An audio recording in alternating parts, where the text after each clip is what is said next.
'em up, lay it down just like Matt Amari. Wrestling RHAPup's gonna make it sorry. Feeling like The Rock, cause I'm driving in Ferraris. And we coming every week and it's feeling like a party. Moolah Ric Flair, showing out like Bianca Belair, Best podcast, flush it in the air, Roman Reigns and we win it, don't care, No cap. Throw 'em up, lay it down just like Matt Amari. Wrestling RHAPup's gonna make it sorry. Feeling like The Rock, cause I'm driving in Ferraris. And we coming every week and it's feeling like a party.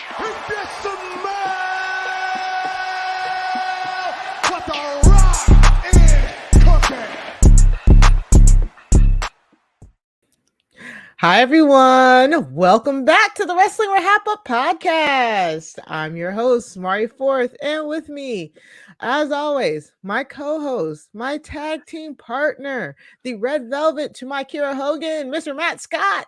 Matt, yes, we're back. Woo! Woo! Woo! Season 5. Yeah, sure. What do you mean? I mean, because we said we don't know the season, so we just another episode. Okay, no. I didn't know the season, and then now I know the season. We're on season 5. Plus, it sounds good that way. Okay, sure. Like 5? 5? Better than 4. But 6 is too much. We'll get to 6 eventually. All right. All right, we're starting. Mari, how's it do? I'm very caffeinated today for this season 5 premiere of the Wrestling RHAPup. By the way, thank you for not making me a Hogan. I don't want anything to do with that family, whether they're related by blood or not. And there we go. Yeah, I do like red velvet cupcakes, so that works out really well for me. Who doesn't like red velvet? Good morning, good day, Mari. Whenever people are listening, how's it going? I mean, it's going good. I can't believe it.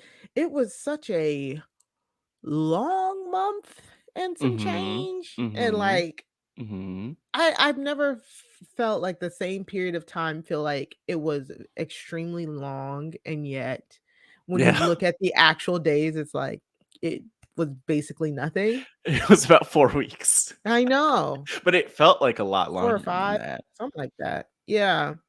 I will say those nights that I spent, this is emotional, but like crying myself to sleep when I thought to myself, like, where's Mari? Why are we not podcasting together? I had dreams where I was like, oh, we just finished the Wrestling RHAPup, like 2-hour dreams. And wow, it was all fake. It wasn't real. We didn't have any of those conversations, but now we could have them. Now that's what this is all about. I miss you too. I truly miss you, Matt. Of not course. Wrestling. No, just like... I miss you and wrestling. Wrestling probably missed us. Maybe is kind of where I would leave that. But we're back. Nice. Doing the thing. We skipped over.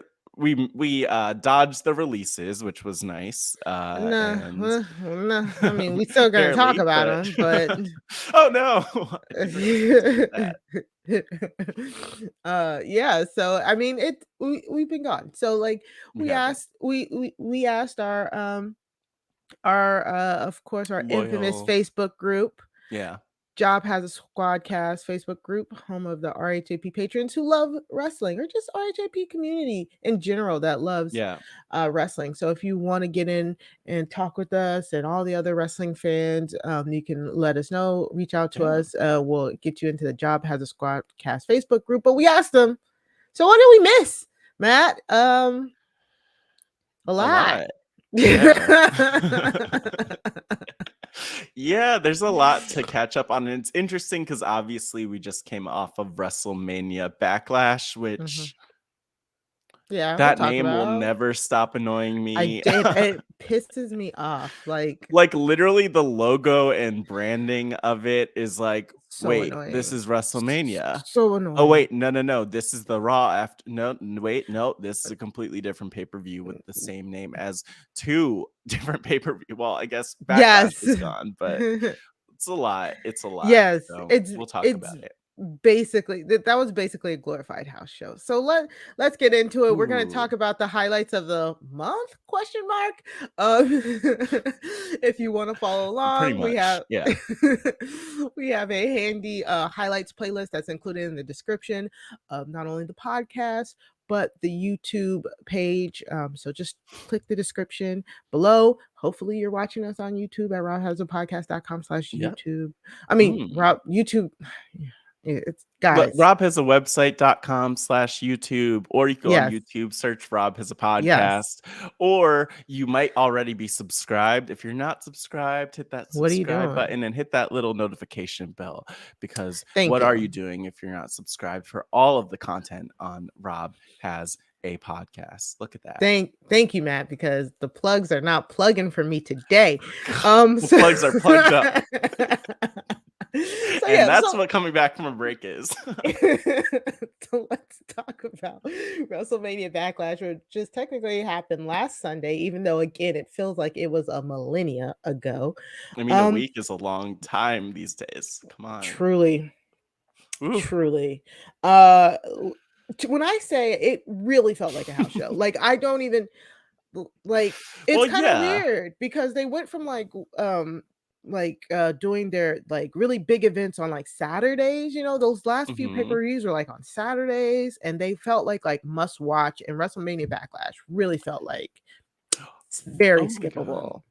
I didn't even wow, Amari. Wow. I didn't even process the fact that it was a Sunday. Yeah, it was Like, I yeah, mean, I watched it on Sunday, but I didn't even yeah. think about the fact that this was a Sunday instead of a Saturday. It didn't even I didn't even blink at that.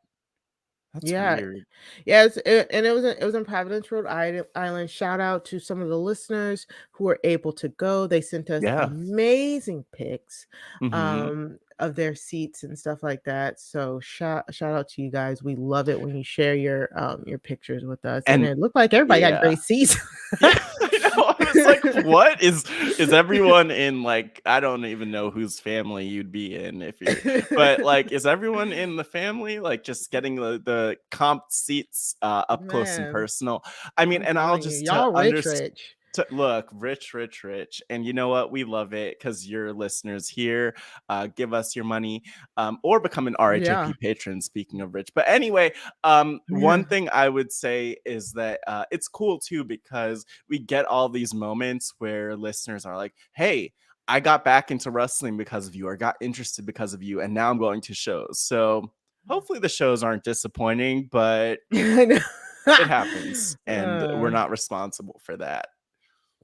Yeah, so it truly, like, when I tell you, I was like kind of like going back and forth. I don't even know what I was watching that night. I don't even think anything was truly on that night, but I was just like not. I was like, okay, I was checking Twitter. I was like, is Cody and Seth going? Okay, let me tune in. Like, Yeah. I was just really only tuning in when I saw something might be like interesting online. Like that's how like crazy I did not care about it at all. But like, I guess. Yeah. I just was going to say one of the things that automatically kind of turned me off of this, and we'll talk more about the women's division later, but just looking at the card and seeing only one women's match on the card Right. was frustrating. Ashley wrote in with the question of like, can we discuss how disrespectful, I hope I emphasize that as much as you wanted it, Ashley. Can we discuss how disrespectful it was that we have an amazing women's tag champs team right now and an amazing Raw women's champion, and yet the only women's match we got on the Sunday was Charlotte versus Ronda, which, by the way, I would say match of the night by far. But maybe because the rest of the show was not really doing what it was supposed to be doing. But yeah, it was just disrespectful. Like, where were all of our because everyone says that we always make things about race. But like, where are Black women's champions? Where's Naomi? Where's Sasha? Where's Bianca? Yeah, exactly. Yeah, and we'll talk a little bit more about how the women's division is like it's just so good right now.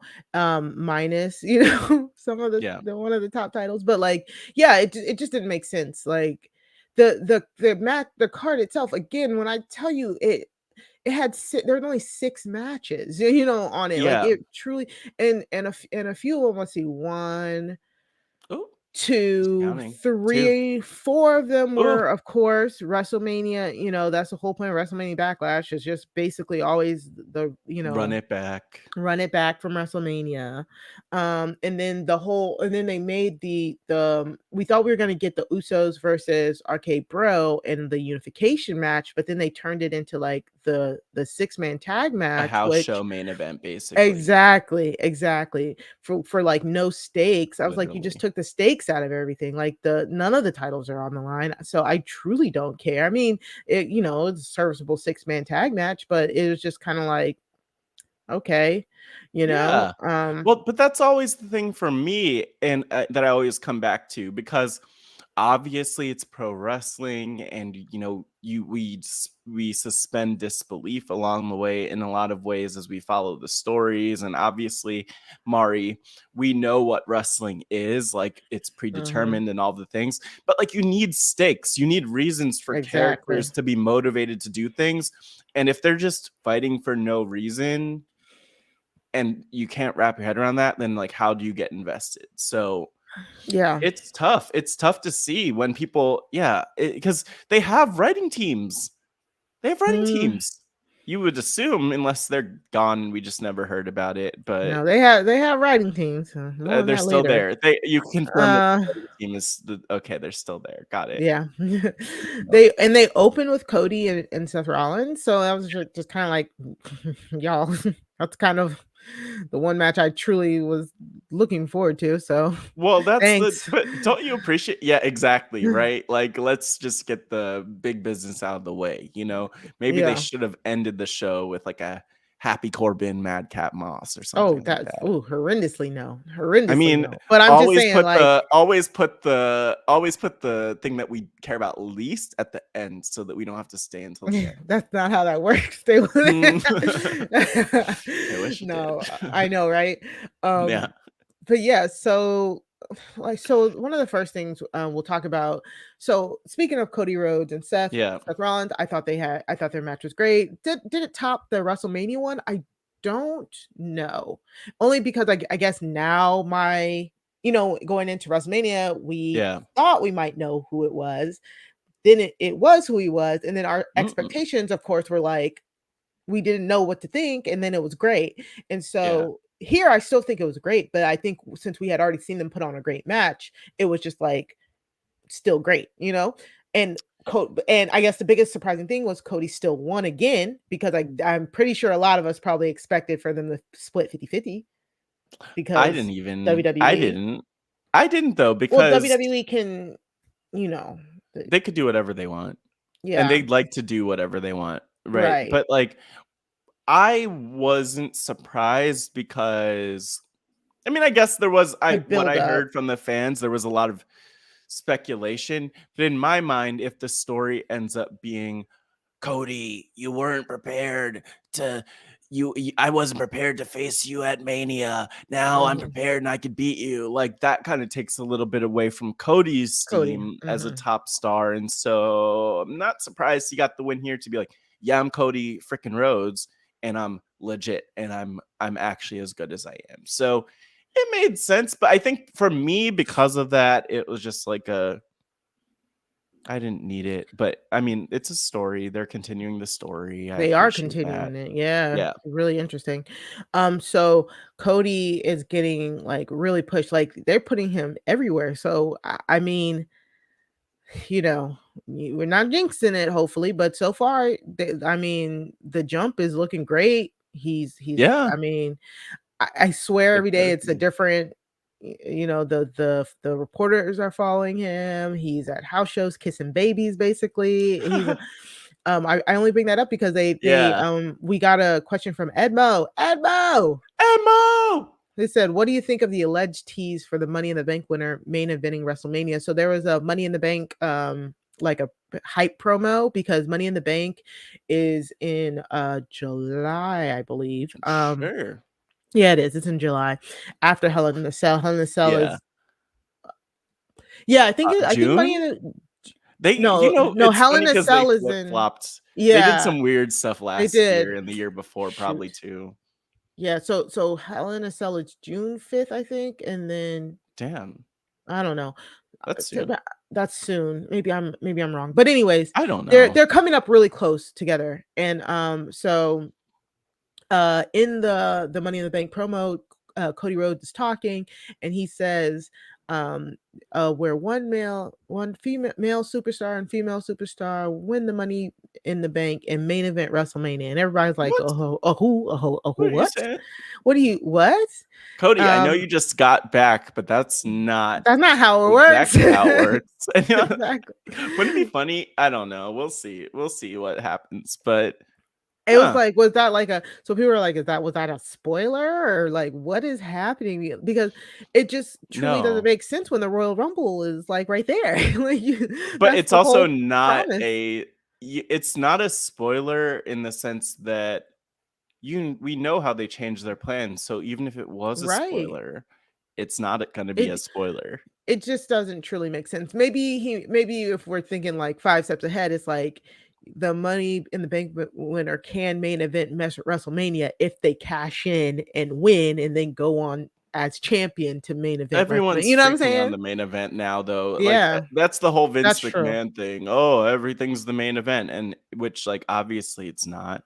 But also, Cody, I don't know, Mr. Rhodes, if you have heard of The Rock, but I believe that we're looking forward to the Roman and The Rock going head to head at Mania next year. So Yeah. just saying, stay out of the way, stay out of the annoy family business. Well, so and then again, shout out to the Job Has a Squadcast Facebook group because that's what we got another question about Oh, with long-term storytelling. yeah. Oh, let me pull it up Well, here. you Oh, know what? I will always say I always feel so surprised when I hear the questions. yeah. Oh, we have another question. We have people who listen. Thank you Who so much for listen? listening and caring and for asking questions. Yeah, so we got a question here. Oh, from Justin Mail Feinberg. time. From Justin Feinberg. WWE is not exactly known for its long-term storytelling, but the setup is there for Cody Rhodes to be the guy Right. to eventually beat Roman Reigns, right? Like so. I can see that, but then it sparked a long discussion. I mean, it sparked a long discussion Yeah. in the Facebook group because Uh-oh. like because people were like, well, Drew's getting pushed, Drew versus Roman is getting pushed. And so the thing is like, but Roman has two titles, and it's unified in a sense that it's on him, but it still seems like they'll Right. eventually be split. So there's a Yeah. good so the thing is, does Drew take one title and does Cody take another one? And then somebody's like, but what about, The Rock is coming? And then they were like, well, I kind of agree that The Rock and Roman don't truly need that title to be on the line. They are fighting for the head of the table. So But if Roman somehow loses both those championships beforehand, mhm. maybe even losing one of them due to Rock interfering, um, that could be a good propeller for that. Because I agree. I don't think they need the titles for that or a title for that. That's an interesting thought. And there's a lot there to unpack. So Yeah, it's a lot. one, I don't think that we're headed to Cody Roman Reigns Mm. soon. I think that in my mind, the smart thing would be to somehow not have them touch like let's say over the next year. I don't know what Oh that'll yeah. look like, but Mhm. like you definitely don't need to rush them together. The Drew thing is so strange to me. It's always been so strange to me because I don't really get why they push him like that. But Yeah. I mean, and yeah, and he then and has a then very large yeah, subsection of fans. he And does, he's and good cool. for Yeah. and he is Mhm. cool, and he has a sword, and Yeah. people like Right. that, Game of Thrones, that type thing. But anyway, like on top of that, though, I do think that I just want Roman to have the championship forever. Now, I do Yeah. think though it would be a little I don't know how I feel about the idea of The Rock beating him for the championship cuz like in a world where nobody, like none of the active roster could beat him, and then The Rock does it, it kind of looks a little funny. So Exactly. with you, they just need to find some way to get the championships off of him without, while he's still established as the head of the table. Yeah. So exactly. So I could see a scenario where it's like straight up him and Drew, and they build it so like him and he actually loses to Drew, because I think Mm, if there's somebody he can like legitimately lose it to, where people won't be like, oh my god, I could see it being Drew. Like I mean, Drew does nothing for me. We've talked about this, but I mean, I yeah. I would rather him lose it to Drew than again to back to a Brock Lesnar or something like that. And then I can see like if Cody, if I could see them change the belt in between like that road between Royal Rumble and Mania. Mania, by again introducing The Rock to have him like maybe Cody wins Money in the Bank and then cashes in on him while he's down. I think that's how they could take that last title off of him. I think Yeah. Roman would have to get cashed in on in a way that like can protect him, and if and Yeah. I could see something to that effect. So I could see it, and I like it. And then we got to talk about it. And the reason why this is like getting a lot of steam and stuff is because Roman just like maybe he Ooh. didn't re-sign. He's had a long contract to begin with, but I think he negotiated for a new contract where he gets a lighter schedule, because after a house show in Trenton, New Jersey, he basically was like, you guys been rocking with me. I've been here for a few times, and just in case I don't come back, like I just want to let you know I Oh. appreciate you. Yeah. So I mean, it sounds dark depending on, on it's how you're reading how that, you but yeah. And so oof. of course all the journos were like, yeah, Roman just signed for a lighter schedule. Like it Yeah. sounds like he got like that Brock Lesnar type deal where he's doing way less house shows. They just announced he will not be at Hell in a Cell this year. So Hmm. again, right. Wait, is it Hell in a Cell? Yeah, it's Hell in a Oh my god, the pay-per-view schedule is so in flux. Ah! Wait, hold on. It's Hell in a Cell and then Money in the Bank. Of What were we course it saying is, earlier? Mari. Of course it is. That's what I'm just gonna Yeah, confirm. yes, Pulling up okay, the I knew it. pay-per-view Hell in schedule, a Cell was June June 5th. 5th. You're Yeah. always right though, Mari. Sunday, June oh, another Sunday. Sunday, June Mm, 5th in Chicago is Hell in a Cell. Saturday, that is in like Saturday, 3 July weeks? 2nd. Saturday, July 2nd, 4th of July weekend in Las Vegas, Money in the Bank. And then after, July July whoa. 2nd. July 30th, though, is SummerSlam in Nashville. July 30th? Why are they moving Why are summer? they so close? They should move And why is it not in SummerSlam August? back to September or even October, just to like make, stretch out summer. Give us that summer vibe as long as possible. Wow. But I think they did it. I know they did Through it late August last time. So I think they we've do also it late probably talked about this, how they've been it doing was it late early. August for years now. Well, they're playing games July It's 30th, Nashville. July 30th. What is that Uh-huh. about? Look, Mari, if only we knew. If anyone knows what that's about, if anyone works for Please. WWE in their scheduling office, hit us up. So What is what's going gonna on be their here? pay-per-view for August? Nothing. They Yeah, have one. at They that have the point, Clash yeah. at the Castle. WWE Clash at the Castle, Saturday, Uh-oh. September 3rd in Cardiff, Wales. Oh. Do you like how I said So, that? I thought it Cardiff, was gonna be Wales. so maybe one of the Blood Money pay-per-views. Well, no. Well, look, I'm like, is the UK also involved in the blood money? Because we do have WWE Crown Jewel. It says unannounced in October, There it is. sometime in Saudi Arabia. So that's October. Yeah, Makes so sense. yeah, yeah, They love to go there in October. And then, maybe just to complete this list, Saturday, November 26th is Survivor Series in Survivor Series Boston. in I don't Boston, know if yeah. they're doing a pay-per-view in December or not, but we'll see. The Probably. last stretch of the year is always so random. That's why Well, we be and taking breaks, and I guess we know when we're taking our next break, yeah, because I what is know. that? What are they gonna do in between, like, July The and end of July September? to like We'll figure it out. Oh my Yeah, but god. like the thing is, Breaking news, they people. will probably also do WWE Day 1. Yeah, let's pull up our calendars and figure out when we're taking the Jesus. next break, when we're having season 6 premiere of the podcast.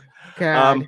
Yeah, Anyways. wild So yeah, times, but so Roman is like preparing for like the next step, and he's he's gotten to that point where he's been doing it like him and the Shield when they debuted in like 2012, right, on the main roster. Like he's been doing it for so long, so he I now mean, finally like has the he clout to has do what he needs he has really been up there and active for so for so long long. because but it's Hmm. so weird in the conversation. Actually, maybe the weirdest thing to me that happened while we were gone was this whole Randy Orton 20-year celebration, because Right. I didn't realize that that's a thing that we did. Like that we Yeah. just were like celebrating people. Where's Shelton Benjamin's 20-year celebration? Oh, that's Huh? messed up. I mean, that's my Yeah, question. I get So, it, but Randy oh, is I get it. super over. Sure, I'm but surprised he's yeah. like, it Yeah, was just a good feel good moment. Like, they didn't even it turn it was. into a storyline. Eh, And then it's they kinda did. awkward. Whatever. I mean, a storyline that people care about. Gotcha. Well, Uh-huh. I like Randy Orton. I I recovered. yeah. I like Randy Orton. He Yeah, like, talk about a sure. change. I just the shackle that he's shackled to is just I cannot fully Not appreciate the him. shackles. The Oh, I ball see what and you're saying. Yeah, chain. yeah, yeah, yeah, Yes. yeah, yeah. Who So, doesn't wear shoes? yes, exactly. Oof. So yeah, so like with Roman and Cody, I think the biggest thing to take away from here is like it's gonna be very interesting to see how, because they got to take this long reign where they're basically making it so it's going to be hard for another modern wrestler to touch his like Yeah. streak makes even more sense. They're like etching him in the history books because when he walks Mhm. away, he's he's gonna walk away. So it's very Yeah. exciting, whenever Yeah. they're done doing this whole unification match with RK Bro, and he came out on Saturday. Oh my god, on SmackDown, and was like, we Mm. smashed them all, and who's next? And it was, it's really great. It's Roman being Roman, so Yeah. eh, is it getting a little tedious at this point? Maybe A a little little, bit, but yeah. I think part of it for me is okay, because like thinking about the Rock match, assuming that that happens, let's even put it, let's say it's going to happen at WrestleMania next year. Who are they? Like, are we supposed to assume that Drew is going to be the next guy, or or Cody, or like, I don't know. I just like, I get concerned because I don't know who they're building, and they're not really building Building right new now, stars with like, even but like Drew doesn't really count as a new star. Cody in a way is a new star, but that's like different. yeah. Like, it would be nice if they actually were building people up to kind of fill in that and spot it, once it Roman can't be there. and it makes me wonder again, like how, I know he was like in the tag team dregs when it happened, but it also makes me think like with Big E's neck injury, like where could we have been with that as well? You Oh my god, know, and you saw the news on that, right? I think it's there gonna was take news that longer. Yeah, which is it's the not healing totally the as thing. I we think want we to hear talked right about now. this a Yeah. little. I think we talked Mhm. about this a little where we were like, "It's good, but hold your breath because it's a neck injury and It's still a neck injury, exactly. you never know what could happen with that." Yeah, So, it's not he Big E came out and said his neck was not healing um as quick, not even as quickly, but as well as it's supposed to. yeah. And Yeah, I think so they were saying he might need a neck yeah, fusion of some sort, yeah, which which would suck. Which would yeah. really suck. Like I in retrospect, yeah, like the yeah. neck fusion is something that took out like Nikki Bella for long periods of time. Of course, we know Edge. I This think is Sting had, like either thing. Edge or Sting Mhm. had, like, 4 neck fusions with Yeah, their injury, but, like, obviously, we saw with all of these cases, like, they were all able to Edge is definitely an extreme example because yeah, he was gone for, because like, 8 years, but, yeah, like, yeah, and Nikki everyone else was Bella. able to come back eventually, but they had to all take out, and that's not cool. Yeah, I exactly. like it. And you know, it all depends too, because is it neck, because I think that's Paige as well. Paige had like neck Oh, fusion issues, but I think she it's so had sad. also like concussion issues on top of it. But anyways, we don't know I anybody's mean, there was a medical. lot going on. Yeah, we don't know anybody's medical history. So, but like I guess what I'm saying is the good thing is it's like, as far, it's just the broken neck so far, and not like also like brain injury or anything like that as well. I just want to say I appreciate you as the medical professional, really respecting HIPAA here I and just making sure know. we're not like, look, we don't know people's medical Exactly. situation. Yeah, So, it's rough, but oh, I mean, we weren't even really yeah, talking about him, but like all the best to Biggie Biggie, on that exactly. because So, speaking of Edge, at WrestleMania Backlash, we know Damian Priest was barred from ringside with Edge's rematch against AJ Styles. Fortunately for him, though, another person dressed in black came oh to help him a little bit. And this reveal was, I actually liked the camp of it all. It was so campy, was it not? It was just, so we just, from the back, we're just seeing a person all in black. They're all like all tall and they're all hooded, and they come in, they kind of like bow to Edge a little bit. The crowd in the back, what I really liked about this moment was the crowd in the back, because the person was turned away from hard cam. So, yeah, you know, the audience can't see it except for the crowd in the back who can. And just slowly watching the crowd like look in and realizing who it is was actually really kind of cool. It made the moment. yeah, But we get Rhea Ripley standing up. We get her like throwing the hood back, which of course everybody was talking about how she like basically emo dye blacked her hair, and then mhm. like did this look over her shoulder at the hard cam. It was great. I was like, this is high drag here. Like Yeah, and you know what? I just the crowd reaction was the best part of it for it me was. because I was nervous as I watched because I was just thinking,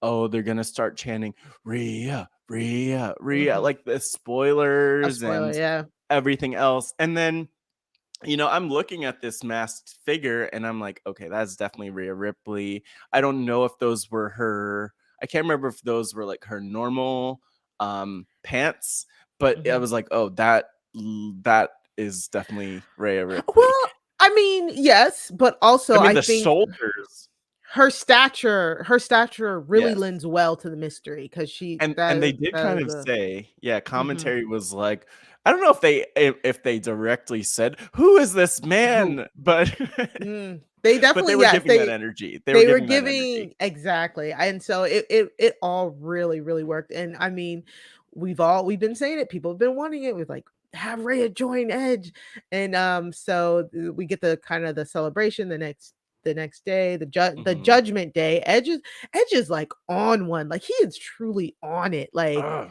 it this bothers me that stable he's is that so good. good. I know, it's so amazing. Like, I'm so happy for him. Like he is getting this like one more run as like evil personified, and giving disciples. We Yeah. talk about how we love when they add women to Mm, stables. Like, I'm so excited. And mhm. calling Damien the punishment, and calling Rhea, I think The like Juggernaut. the juggernaut, the executioner, the The something. the there was a lot of things It he was was so saying many. too. It was All so things good. that Like, could Edge have got me been so episode hyped. titles. He Yes, really did, and it's so funny with Rhea because the black hair really changes so much. it did. And And I it's was so just like, subtle too, because it's like the look yeah. is this is just Rhea Ripley that we're looking at here. And hopefully you're watching on the YouTube version to see the Mhm. pictures and the other visuals we'll pull up here. But damn, She looks good. damn. Yeah.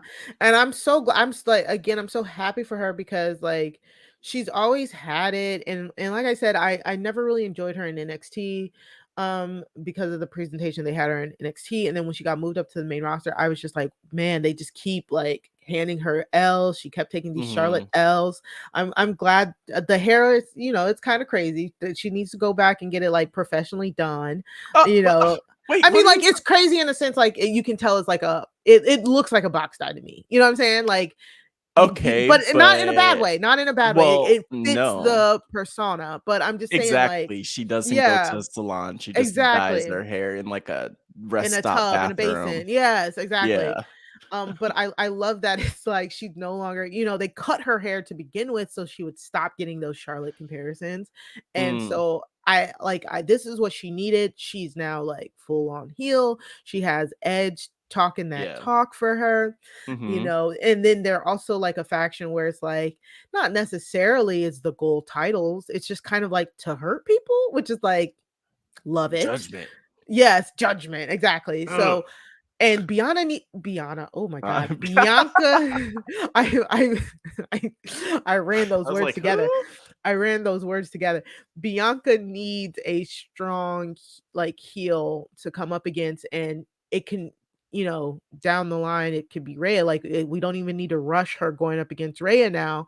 And we'll talk more about that a little bit later, but like Ooh, I'm very excited for Rhea. Hopefully this like really jumpstarts something for her. I'm truly I excited for her. Yeah, because I am I feel too. like she's been like they've been kind of wasting her along with a myriad of the different women. But Rhea goes Mhm. on to like beat up Liv Morgan. Um I hope hopefully effectively ending that, but who knows? I want them You to move know, on from the Liv and Rhea yeah, stuff. Yeah, I don't need that, but I do appreciate that they didn't just totally drop it and move drop away it. from it, but Exactly. maybe this is the point where that happens. I mean, what we could see though, Mari, because Edge and Priest have been having this mini feud with not a mini feud really, with AJ Styles and Finn Balor. Yeah. And so it Mhm. could be like a Finn AJ Liv situation, Yeah. which I think I people are don't they came and saved her after the match, I think it yeah, was, yeah. I don't look, good for Liv Morgan. It It was is great for strange her. because like we have this package that feels very natural together in terms of Edge and Rhea and Priest. And I A don't know if there's thrown like a together woman one. yeah, I don't know if there's a woman who's like Bullet Club adjacent, but like obviously Yeah, they said because the of two bullet sweets, babes. like I what? don't know. Who said the Somebody Bullet called her a Babes? bullet babe. I was just like, Okay, no one "Okay, we don't need to who we don't. is she? No. But first of all, No, that's" bullets we are anti-gun violence, first of all. But secondly, yeah, whatever. I'm not They'll a do fan, whatever they but do. it I looks don't I I think don't have energy for it. Yeah. it's a great feud because Liv Morgan is a consummate babyface, and if she's not Sh gonna be Yeah. going for any type of title yet, have Rhea beat up on her for as long as possible. Have them Yeah. put Finn, AJ, and Liv in the dirt so that to get Mm, Judgment Day over. Like I'm good with all of that. not in the dirt. Oh In my the god. dirt.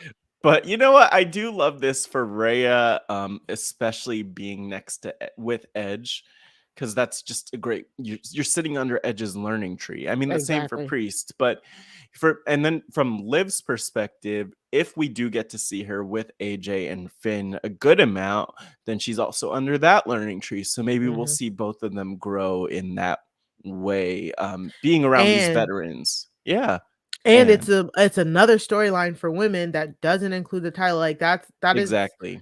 yeah, that also again feels like, that you're putting them with the men, but it doesn't feel like an afterthought type thing. It's really, really cool. Yeah. All right. Yeah. Let's Mhm. talk about Alright. this. Alrighty. Let's talk about this because What are we this talking is you about? said this is your match of the night. What match? Ronda Okay, Rousey versus don't put Charlotte. words in my mouth. You said I it. didn't say it was my match of the night, Mari. I just said that in my opinion, it was the match of the night.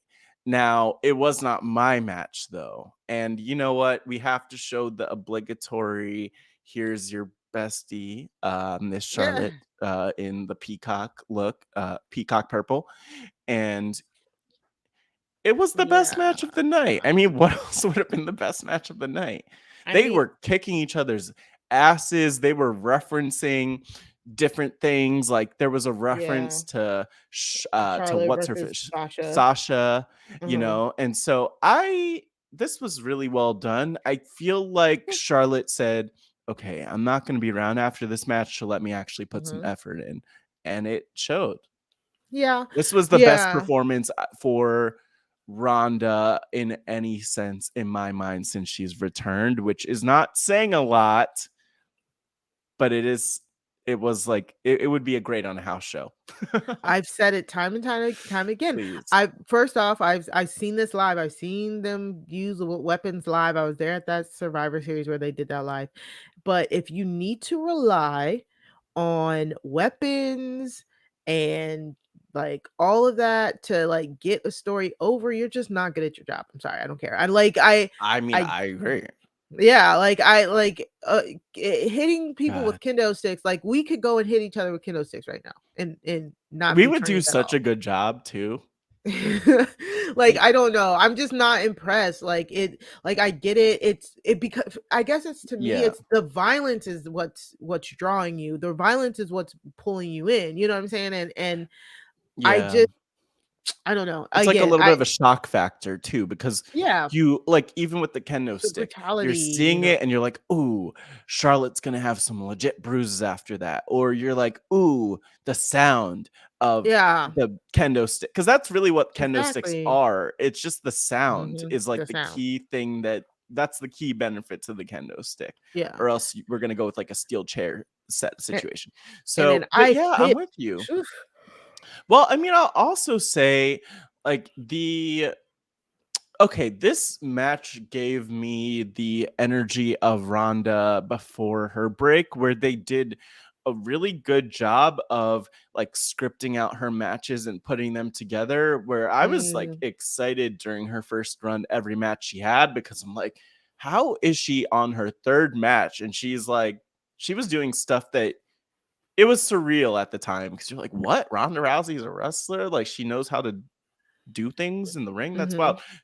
I totally agree with you, though. And something that I would even say for Ronda is, like, you could almost tell that they don't want to, they want to protect her as much as possible, not only in terms of her character, but physically.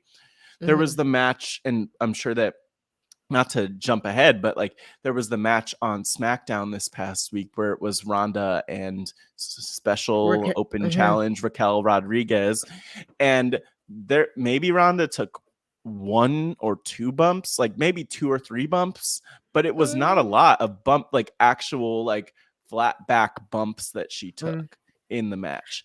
And I was watching, because I was like thinking to myself, oh, like, how does MMA and Ronda's work and schedule there compare with WWE? WWE, in my mind, is so much more brutal, but they find ways of like protecting Ronda's body by bringing in the kendo sticks or not having her bump a lot, or it's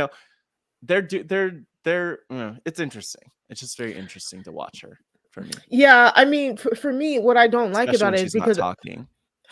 I've been saying it like since WrestleMania, like it's such a element of sloppiness to me. Like it's truly sloppy work, but they disguise it as it's real. Her and Charlotte are really hitting each other, so that's why it looks like a real match, like a real MMA. It's like I don't truly care about that. If I wanted to watch MMA, I'd watch MMA, right? And that's what that I Quit match allowed them to do, because they allowed them to really kick each other, allowed them to really kendo stick each other, allowed them to like legit do some like real stuff to each other that it doesn't need to look pretty, which is the hardest thing, is making it look good while also protecting your partner. Yeah. So that's why I just wasn't a true fan of it.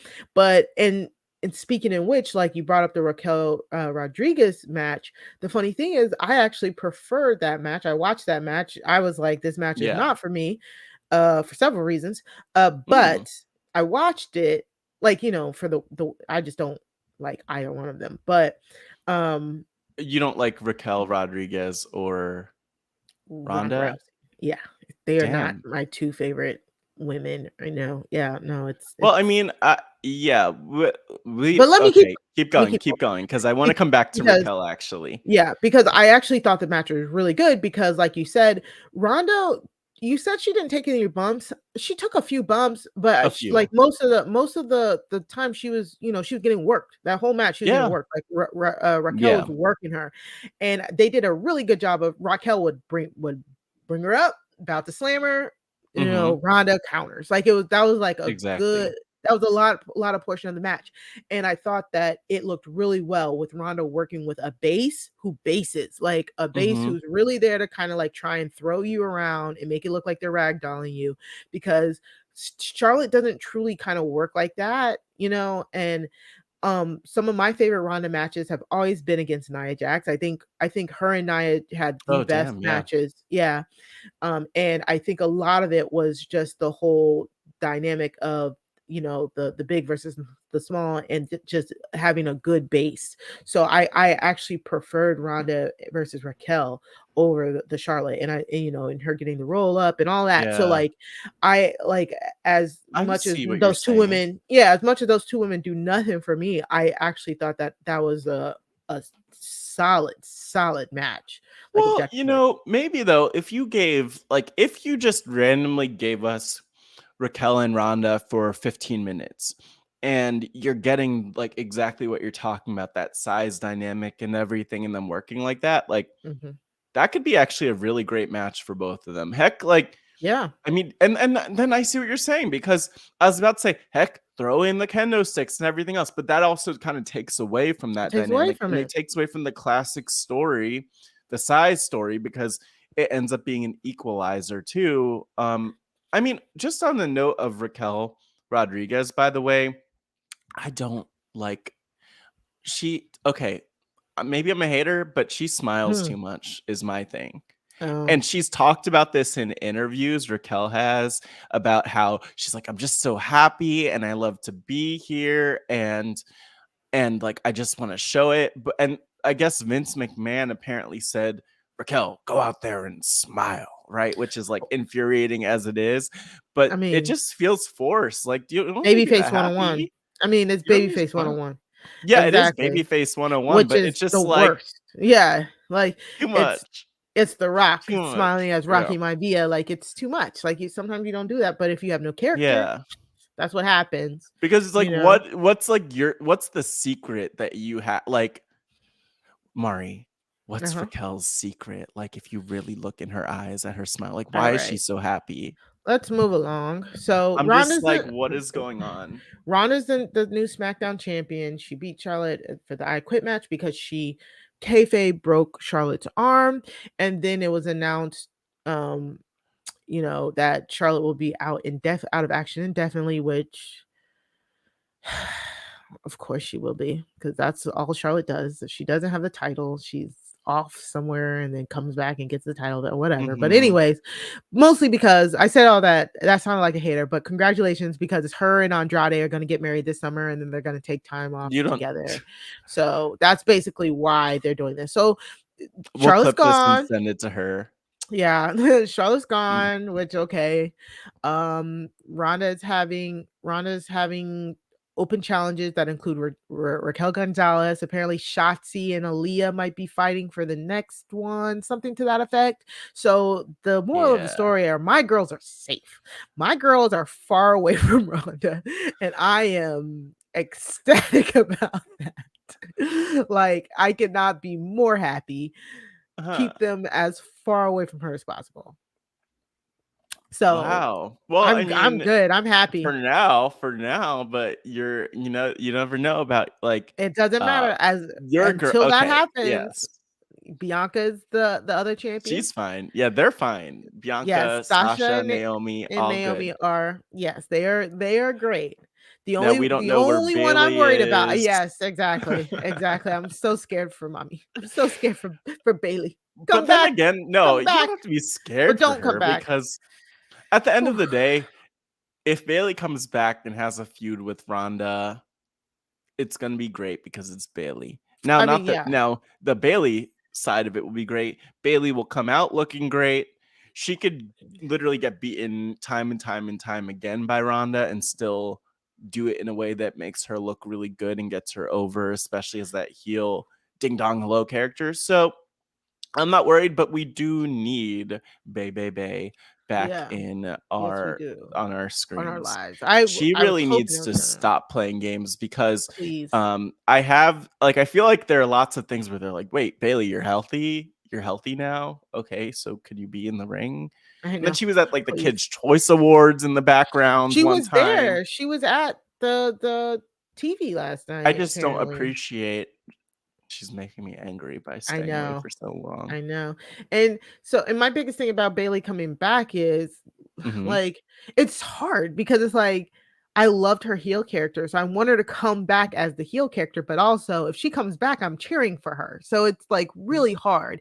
And if she comes back and you want me to boo her against Ronda Rousey, it's not gonna happen. It's I never will gonna happen. say, I love that they kind of, it's so fascinating to me, like, they had the whole hugger,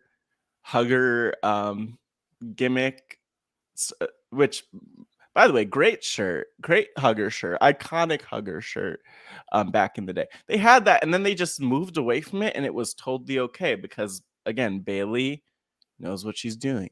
She's a Mhm. pro. She could do whatever gimmick they want, but I secretly I don't know how they'll get there, but I want that character back one day with the headband, with the side Really? ponytail. One day. Wow. One day, not anytime soon. Uh-huh. Because the heel character has so much more room to go, to It does. grow.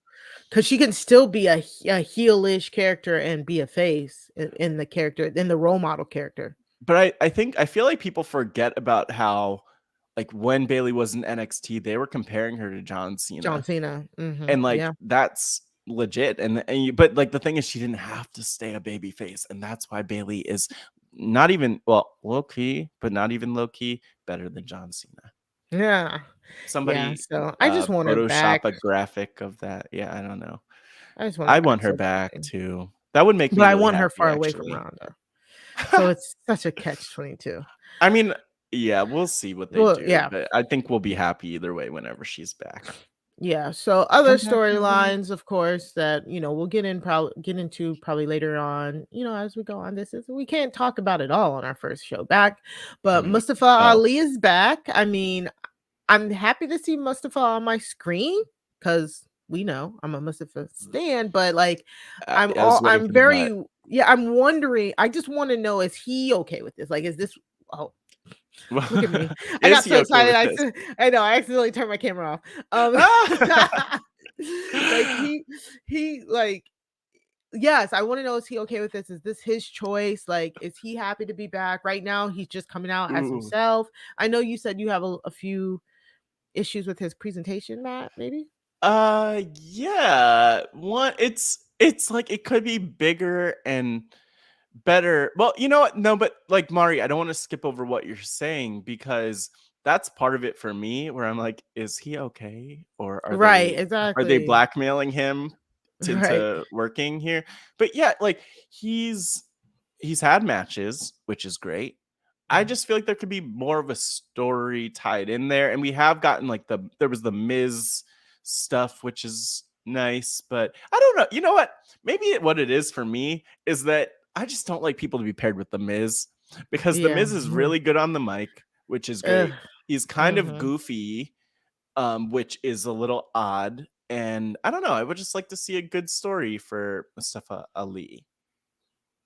Yeah, exactly. And right now he's in this storyline with like the Miz and Austin Theory, and it feels really weird Yeah, because that's what I'm saying. it's a lot of the Miz throwing shade at him.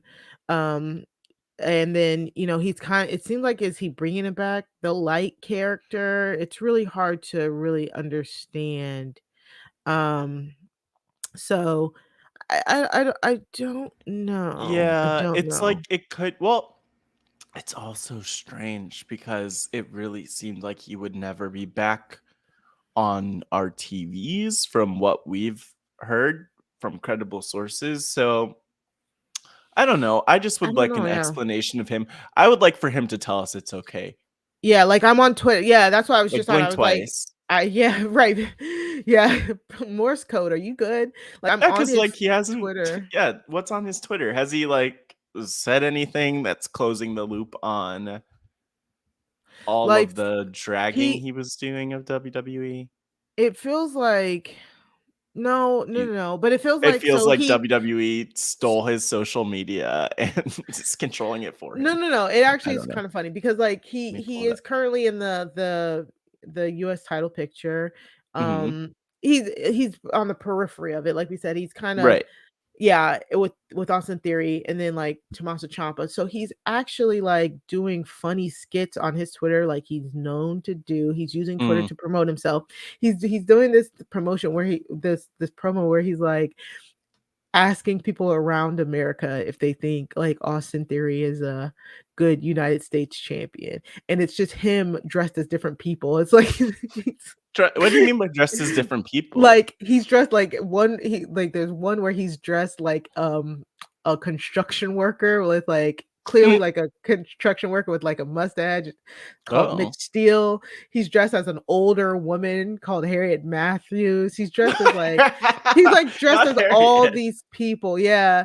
And like he has a blonde wig on and a suit and called Chet Reed, and he's like the people around the US have spoken, they don't like Austin Theory. So it's kind of funny. It's like, but it's nothing we've seen on the TV, and that's always been the problem with how WWE basically just does not let Mustafa do what he can do. Like let him put this on the TV, So Yeah. uh, A I don't and, know it. yeah, and it's just kind of interesting because he like, I found an article or a story where he's interviewed about his return and talking a little bit about that, and I just want to know what's really going on. Me too. Like, I truly do. It's hard to enjoy. It's just hard to enjoy it because we're just wondering what all the backstage stuff is yeah, about. because But like, even in this interview that he did recently, it's very much, like, about theory and about the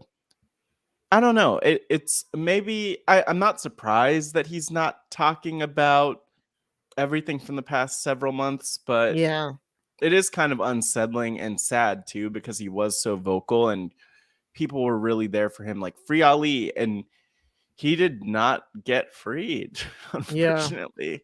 But maybe he's in a better position. Maybe this is his ideal. So good for him. Hopefully he's happy. And we'll cover it more as we go along. Oh yeah, we're on Ali watch, Yeah, which I think was exactly. probably a thing maybe before before That's his smart. return. So we also got Lashley versus Omis was at WrestleMania Backlash. Yeah. Sorry, Ah! I'm so sorry. Sorry, That's it. No, MVP. no, no. Yeah, that's the excuse. For MVP. I get I it. know it got in the Oh, way. So now we're gonna get Lashley versus Omos in a cage match next week. So awesome. it is It's a good awesome. it's a good storyline, and we'll follow it. But It's a good storyline, and it's like pull a picture for a second. It's good that Amos has this package. Good for him. It does yeah, add to him a lot. it There's does. something weird about him alone, actually, because he really shouldn't be talking. Ex- He's nothing against him, but like he does as a big man, just give us like that traditional menacing, Mm, boom, muscle. right. All right. We've been talking for a very long time. We We need to go have to an been. ad break. Oh Yeah. yeah, we do have the spot. Shout out to the sponsors. What? Okay, let's All ad right. break. I'm gonna stop talking. Well, welcome back. Oh my god, Mari, what an ad that was! Could you believe that? That's such a good ad. Amazing. Wow. Thank you so much to the sponsors of this Oh my network. We gosh. love it. We really do. Oh, what a good product. So we gotta talk about this, like the WWE women's division right now, because Hmm. um it is crazy. I thought you We could say because talked somebody has to. Yeah, right. Somebody has to Sad. like we We already did talked talk a little about bit about, Ashley's yeah. comment about the women not being on the WrestleMania Backlash card, but I mean it's Hmm. been a lot. And since we've been gone, Asuka, Asuka and Becky returned because Becky was off TV for about like 2 weeks after WrestleMania, like trying to mourn her loss. We've talked about it. She's kind of going with that whole she's losing her mind because she doesn't have her title type thing. And she came out talking about how she's gonna come back stronger. It's a setback. And then Asuka interrupted her. Finally, Asuka's back. So they're kind of in a mini feud to get to the title, which great use of both of them at this point. I'm thinking. I just miss Asuka so damn much. I'm so happy she's back. Her and Becky, and then her and this iteration of Becky are, I mean, they always make magic together. Literally always. Yeah. So, but They do. yeah, But like the thing, I'm always I'm always worried for Asuka because they always find a way of bringing her in. And there's a big moment whenever she shows up or returns or whatever, and then they kind of forget about her and she kind of slips down the totem pole or whatever you'd call that, you know? I agree, but we're trying to be positive. We Matt. are, but I just get I'm just protective, very protective of know. Asuka. It's Exactly. sad. I loved her in NXT back in the day too, and I get that you can't really book someone like that destroyer, untouchable, but like, look, we're just happy that she's back more than anything because there were a lot of injuries and things getting in the way. She'd been gone for a while. Exactly. I think was it back to the was she gone? When did we last see her? Was it right before Was it Mania last year or was it? No, I thought it was it It couldn't have been that September-ish, I long. thought, right? I'll take your word for it. Because remember, I think when we did when me, you, and Stan did the SummerSlam preview, I she do was remember out. Asuka Yeah, she was being, still yeah, out. And yeah, she had the fun. She was posting the funny photos and all of that. yeah. So yeah, it's definitely been a minute. So Oh I'm yeah, so she hurt her. She had her her arm. She broke her mouth, arm or or something like that. there was something though. I think she had her tooth knocked out in like February last year. Oh yeah, right, And right. then I there mean, was that like a happened to her a few series of times. yeah. So Mhm. look, it's been a while is like the short Yeah. of it, right? Yeah, exactly. But Yeah. she's back. We got her. They've been closing Raw basically. Like the Raw women's division is redonkulous at this point. Like redonkulous. A couple weeks ago, we got Bianca Belair, Liv Morgan, and Asuka versus Becky Lynch, Rhea Ripley, and Sonya Deville. Mhm. And Liv picked up the win there. It was that was a good match. Like, if you guys Yeah. haven't watched it, go back and watch that because that 6-woman tag match there's a lot of really cool spots in it. They truly did their thing.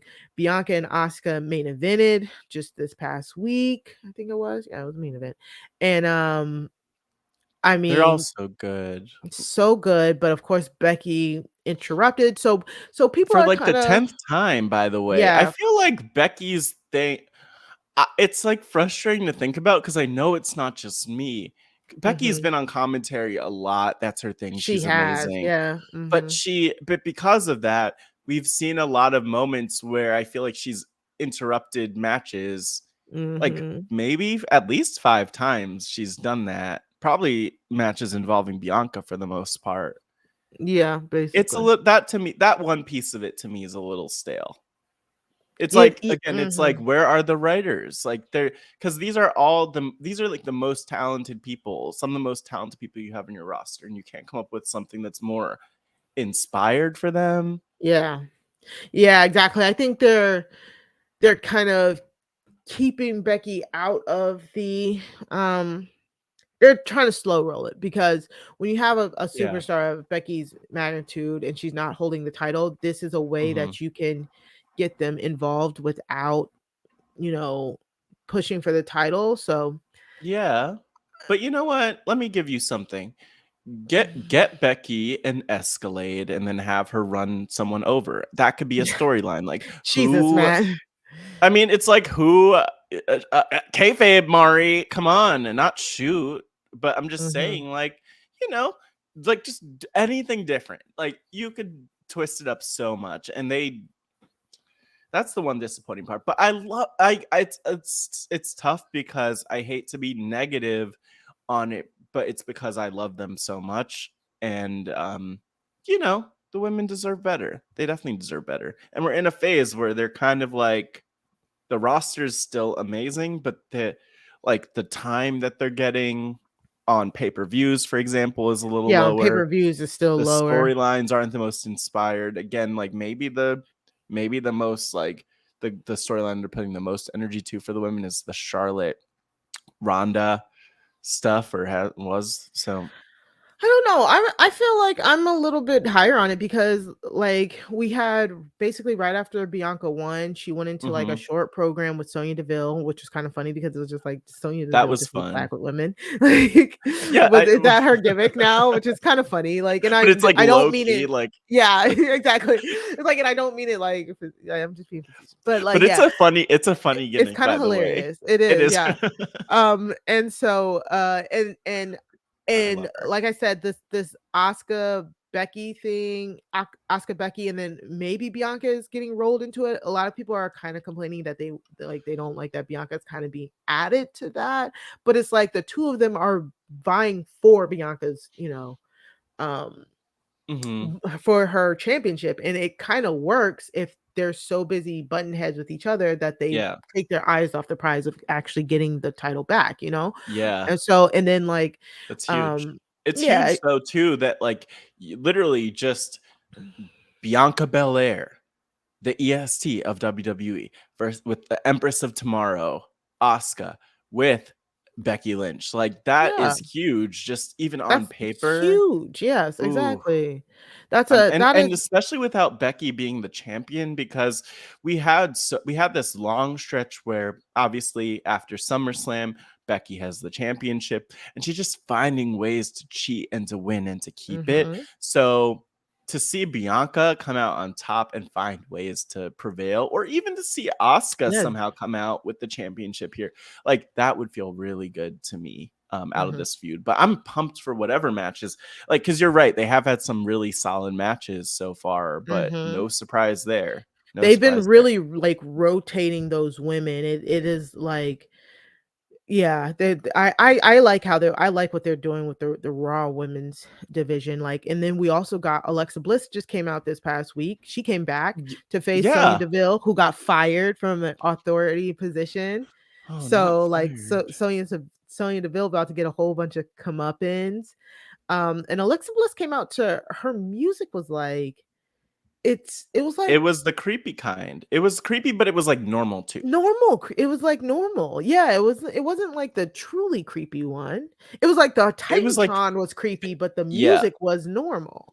and it was it was like a face package that she was. It I was don't mean the definitely a screen. face I mean like package. everything. She came out as more of a face and Yeah, she has the regular makeup again. If you're watching on creepy YouTube, like smile. we have the picture on YouTube. It's like a weird combination of her face gimmick and You know her what? This is probably, maybe I'm just anti-smiling in this thing, because I think you are she anti-smiling. also she was very, but I love to see Alexa back. Newly It, married Alexa Bliss. yes, she's not going by Alexa Cabrera on the show. Mhm. Maybe that would be interesting if they're like, oh, we just instead of changing someone's name for a random reason, we changed the name because they decided to change their name if she did. So no, this was like cool though to have her back, and it's funny because again, this women's division has a lot going on. The Raw It side has truly so does. much going on, It truly. does. That's really the Yeah. key. Especially if you like thinking about how Naomi and Sasha are on both brands Both technically. brands, yes. Like Yeah, Raw is stacked, and what's really going, like, nothing against, I mean, SmackDown is just not it right it's now. not. People are running from SmackDown, which I feel like should tell you something. But yeah, so going Mm. into Sasha Banks, Naomi. So Sasha, Naomi, Shayna Baszler, and Natalia have been having like some like they've been feuding for a while. It was so weird. We thought that their women's tag title matches were going to be on WrestleMania Backlash, but it was actually on SmackDown last night. Um But in the meantime, they had been having like rotating matches where it would be Naomi versus Shayna, which was a great match the other week. Natalya versus Sasha versus Shayna, like stuff like that. So they've been having like a revolving series of matches. Because Sasha and Naomi are like legit, like we're fighting champions. Like you said, they were on Raw and Smack. They've been on Raw and SmackDown. So like they actually faced Dewdrop and Nikki ASH on Raw. So another team there, which like they teased them like Dewdrop and Nikki ASH, and it's interesting. Like I don't know. It seems like they're about to change Nikki's gimmick. Yeah, but I don't know. I like it. Like do they just dress her like Dewdrop or something? Like maybe that's what I'm trying to figure out. Yeah, I hope it's like because Dewdrop, they're both from like the UK. I think I'm not. Yeah. You know what I'm saying? 100%. Yeah. 100%. Somewhere Yeah. over there. Somewhere. So I'm like, and Dewdrop is like, you gotta embrace the dark side and all that stuff. So I'm like, hopefully they just like take the superhero costume off. Maybe they do like British punk style edginess. I don't know, but something's brewing there. But I said all that to say Sasha and Naomi are killing it as the women's tag champions. We had the women's tag team championship match that they've been building up to for the past few weeks last night, and I am gonna say I thought they were gonna main event. They did not main event. They went on at the 9:00 spot, but also they didn't. It didn't give what it was supposed to give, which is sad because I feel like they didn't get as much time as they should have. Yeah. And because we have seen so many iterations of the four of them over the past few weeks, I just feel like there was nothing new in this match. I was really hoping we were going to get something new, but they didn't. I don't know if they didn't have the time. We didn't get anything new. We didn't even get the really cool finisher. We got a roll up win here for Banks and Naomi. So I don't know. I don't know if that means they're going to continue to go up against Shayna Baszler and Natalya, but like Shayna does not need to be in this tag team with Natalya. Like Shayna should be doing so much more here. Shayna should be going up against Ronda, to be quite honest. Well, and then you could throw it, and then like both of them could be in a story with Ronda, Natty, exactly, because like very Natty, true. Natalya, we're not taking anything away from Natalya. Obviously, she is like A1, day one, whatever the kids are saying these days. She's the boat, the best of all time. Alleged, I say allegedly because she said that. Self-proclaimed best of all time. Now, in talking about Naomi and Sasha, though, they're so freaking good. And they're so great as a tag team. Nikki ASH took their tag finisher the other day in that match, like very well. It looked like it hurt. Hard hitting. And by the way, I just want to mention there was a match, and I'm so disappointed that we were on a break when it happened, where it was the match where Liv and Rhea, I think right after they broke up at the end of that match. So they had that match, like Rhea, Liv lose. I think that Naomi, I don't know if you know what I'm talking about, but there was a match where there was like almost a botched finish where Rhea had the pin on Naomi. Liv and Sasha were like scrapping with each other, and then Sasha hit the backbreaker on Liv, and like Sasha had to dive and break up the pin like the last second. I don't know if you know what this match was, but it was like I almost thought they like it almost looked like they lost. They would have lost the tag championships there. Holy crap! It was a good. I wish that we were around to talk about it when it happened, but I know it just reminds me how great like Sasha is.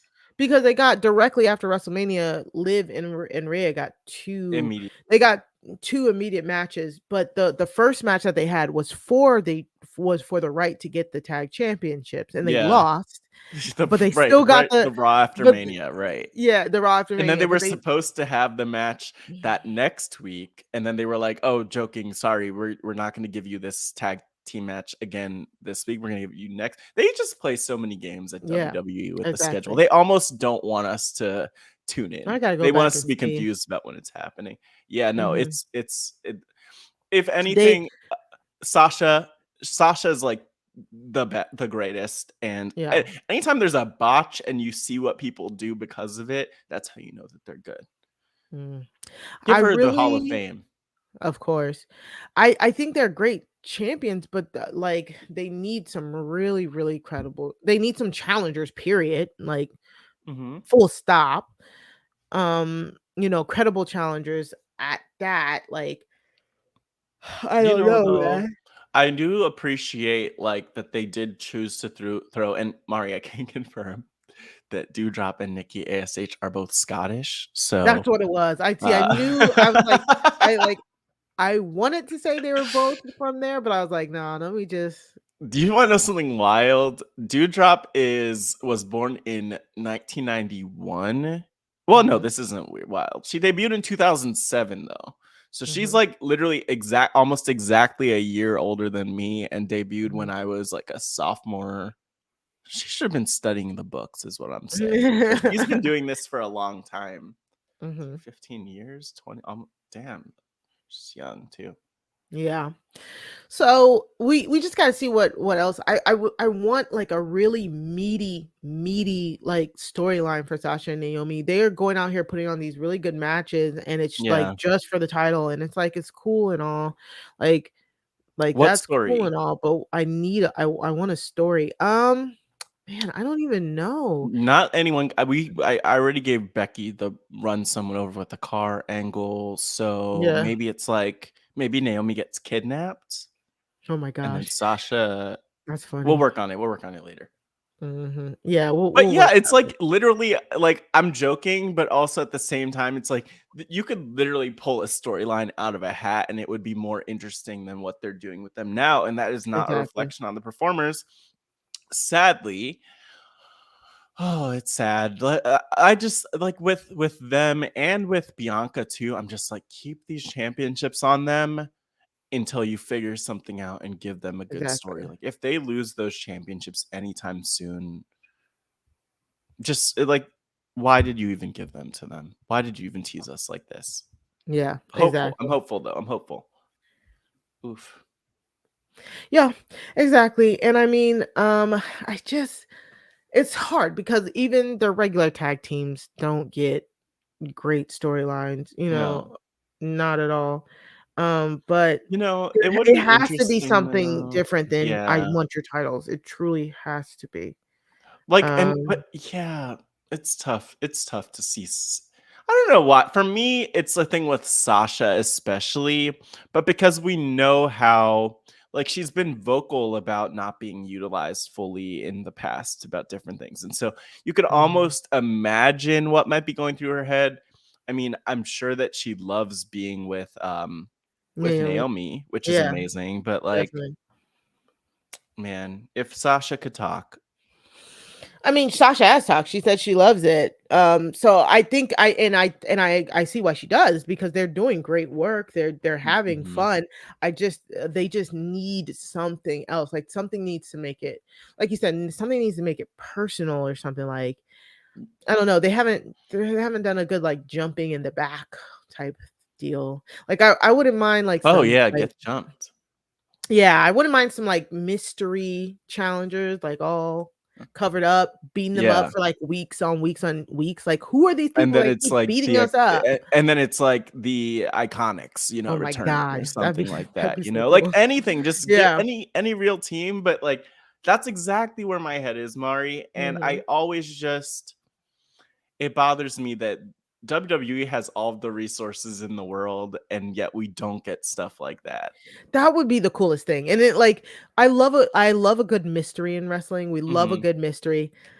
Sometimes we don't like how the mystery ends, Sure. but I love a good mystery. Like do it Yeah. so like there's mystery people who are beating up Ooh. Sasha and Naomi. They don't know who it is, so they get paranoid. They're like looking in the back, like, "Hey, was it you They guys?" start beating up people. You could have maybe you have like other. It's so oh It could be god, an there's so much NXT they could team. do. It could be It an could be NXT an team. NXT They could team. tease. I They mean, it could would have been tease. great. We'll talk about this in a minute, but yeah, like, Oh, yeah. Sorry, tease what now? they could tease anything. They could have people Yeah. because, like, even for the Royal Rumble, we had freaking Mickey James at our Royal Rumble, and she was the I Impact Women's know. Champion. So like, bring in people or tease people. Like, you Right. could do so much, Like and it just feels sad.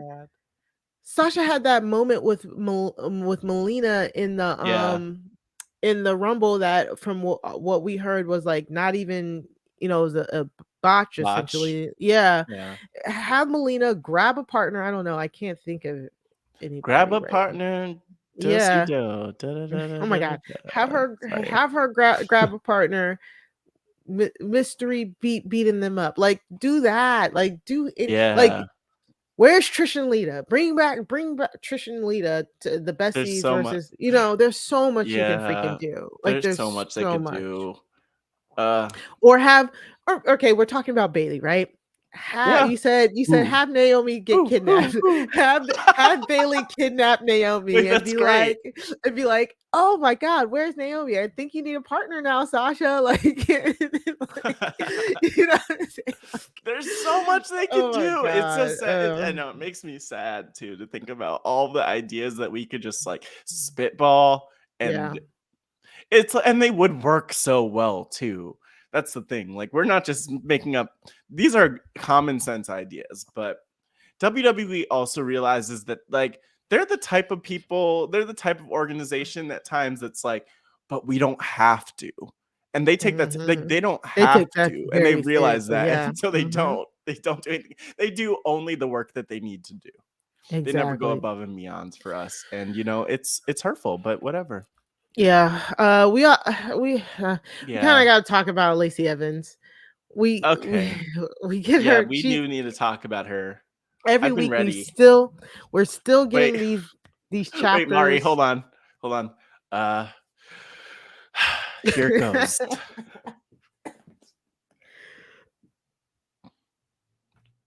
Here it goes.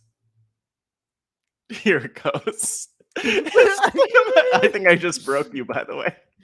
Oh my gosh. It's so okay. Look, maybe I'll start out with this because you really were like, okay, I'm just gonna talk about this, and you were. I will say I was trying to give her the benefit of the doubt and give the story the benefit of the doubt, and we saw one video. Some might say it was a bit of trauma dumping, and then we got 5 weeks of it, and 5 weeks of trauma dumping. Jesus. but it also is like, I'm not, I am in no means against people sharing their story Not at all. and their truth, but this was wild because it's like number one, Lacey Evans is the Bendry Bergen of the WWE, and let me just Ooh, establish that. For get those who him. get it, the reference, Yeah. we hear about her service quite often. And, Mhm. I would not take that away from her, especially as someone whose dad served. And, I'm sure you too, Both Mari, my have that parents. connection exactly with Mhm. both your parents. So it's like nothing against that at all. And I just want to establish that. Why did you have to come out here in your little video packages each week and be like, all right, here it goes. Every single freaking week, it's the same start. And you're wearing the same outfit. And Mhm. she did look good when she came out in front of the crowd, I will say, just like aesthetically. It's a But nice, yeah. but The like new gear is really nice. the way that they talk about it is so uncomfortable, where it's like So uncomfortable. Lacey shared her heartbreaking story and we love her because of it. And it's like, this is very corporate and manufactured. It would be one thing if Mhm. she was just sharing her story, but like, it It just feels it exploitative to me. yeah. And she's being Mhm. exploited in it, I kind of feel like too, because at the end of the day, it's not about her story being out there and resonating with people. And it's good that it could be out there. I'm assuming she wants it out there, but like, damn, it's just the corporate machine and it feels very corporate. It feels like she is literally standing in like I said, her new attire is like military. It's like the military dress, the camo dress, like kind of Mm-hmm. revamped. It really looks nice, but like she's standing in that in front of a flag, just a waving digital kind of flag graphic. Waving and digital, she said. Wait, yeah, waving digital. And just pouring out her trauma, like, but like it's like it is yeah, so awkward. Like it's a this lot. one this week was like 2 weeks before my WWE training debut. My father overdosed and died. I was like, Jesus, like that's like But it's that's sad. all It's it so is. sad, but it's like Exactly. It's like but I punch after think like the punch. emotional, you know what it is? WWE is not good with emotions because you can't like go into that emotional place and then immediately you can't go from like, you know, a Sami Zayn type of like Yeah, funny. segment Yeah. to like Mhm. then Lacey Evans is like, all right, here goes. And then telling us everything about her life.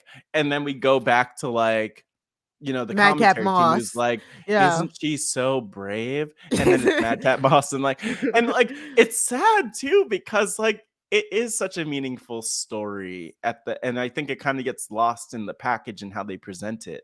Exactly. And then like so And also, it's I just will one of those say, things. like, lots of wrestlers, like, when I go back, when I think back 20 years, tons of wrestlers had experiences like this because Mhm. wrestlers back in the day, I feel like everyone had like a heartbreaking, kind of broken home type of story.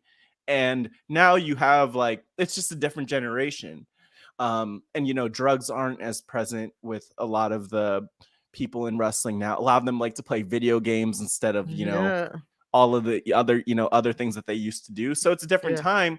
Lacey has a story that's very much like a lot of wrestlers of yesteryear, and probably like a lot of wrestlers on the roster now, or Yeah.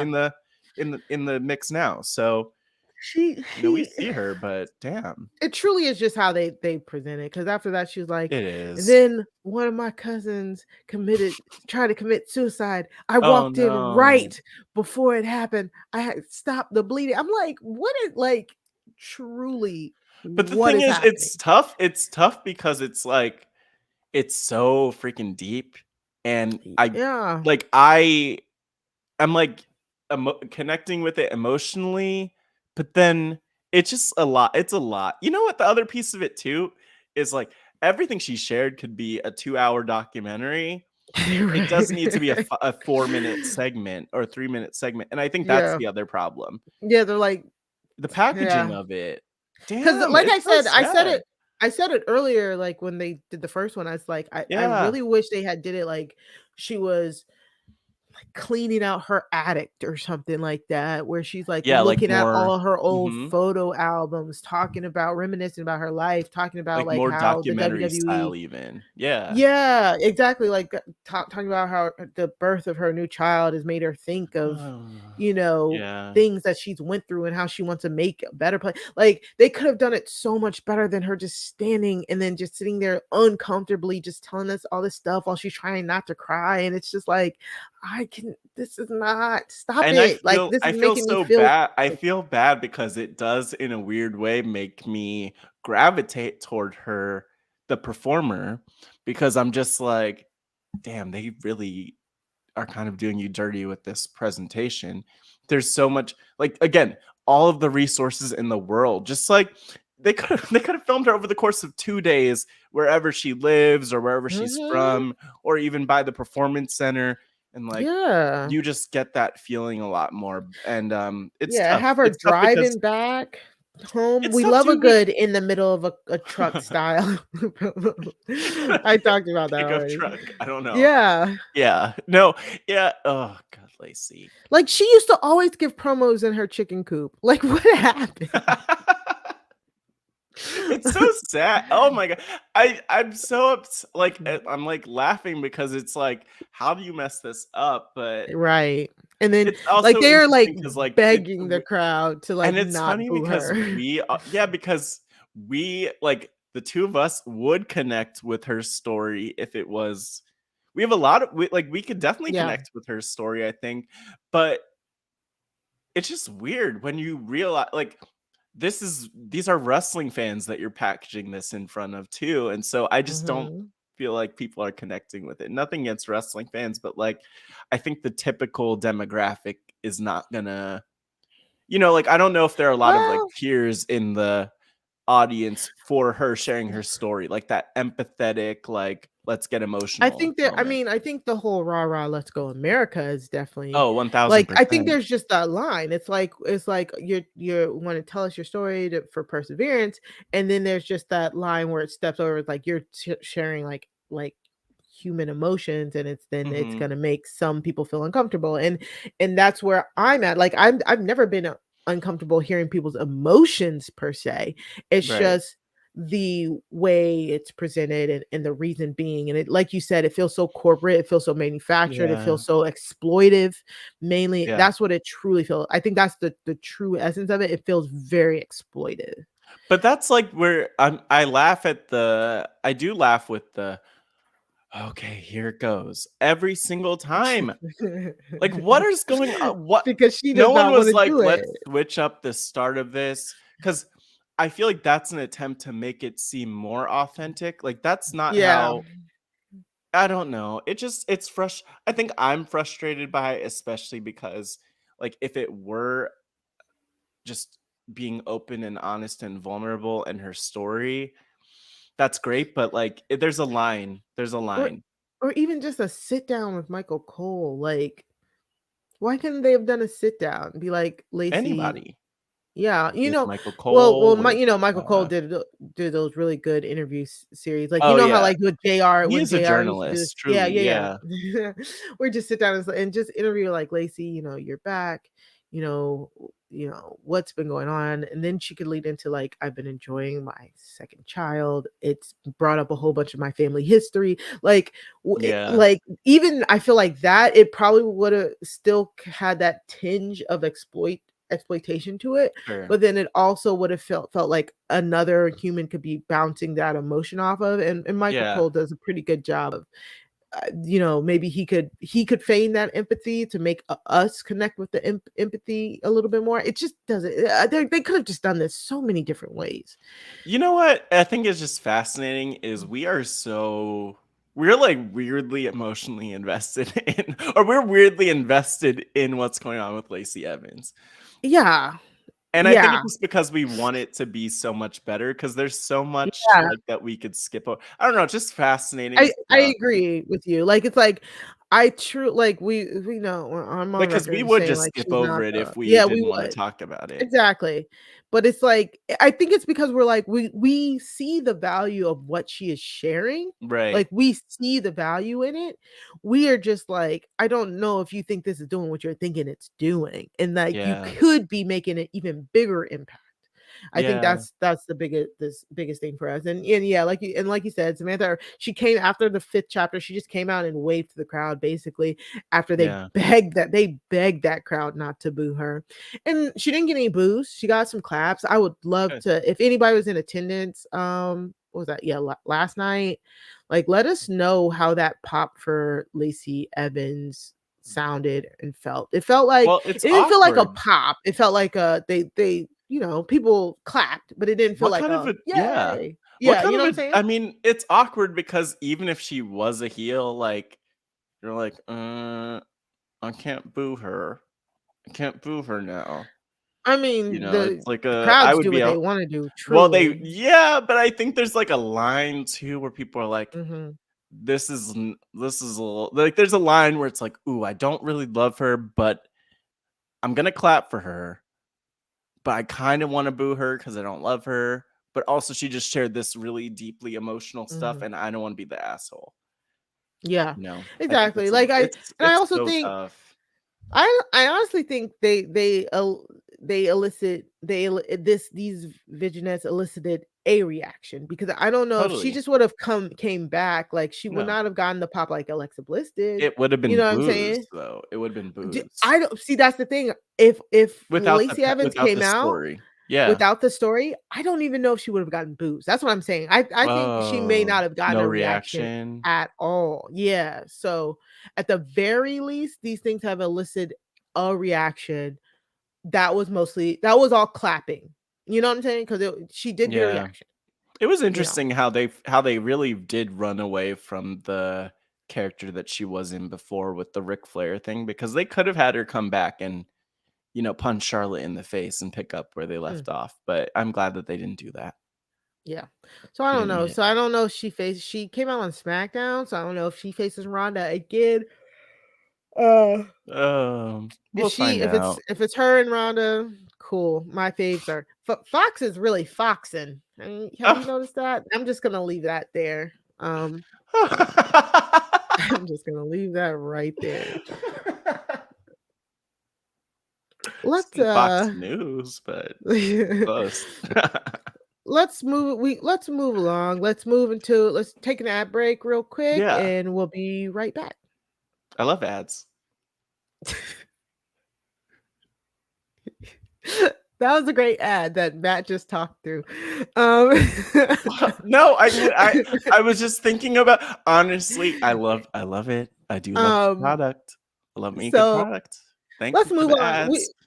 We gotta cover some NXT and some AEW and also a shoot. So let's move along here. Let's move along. Move it along.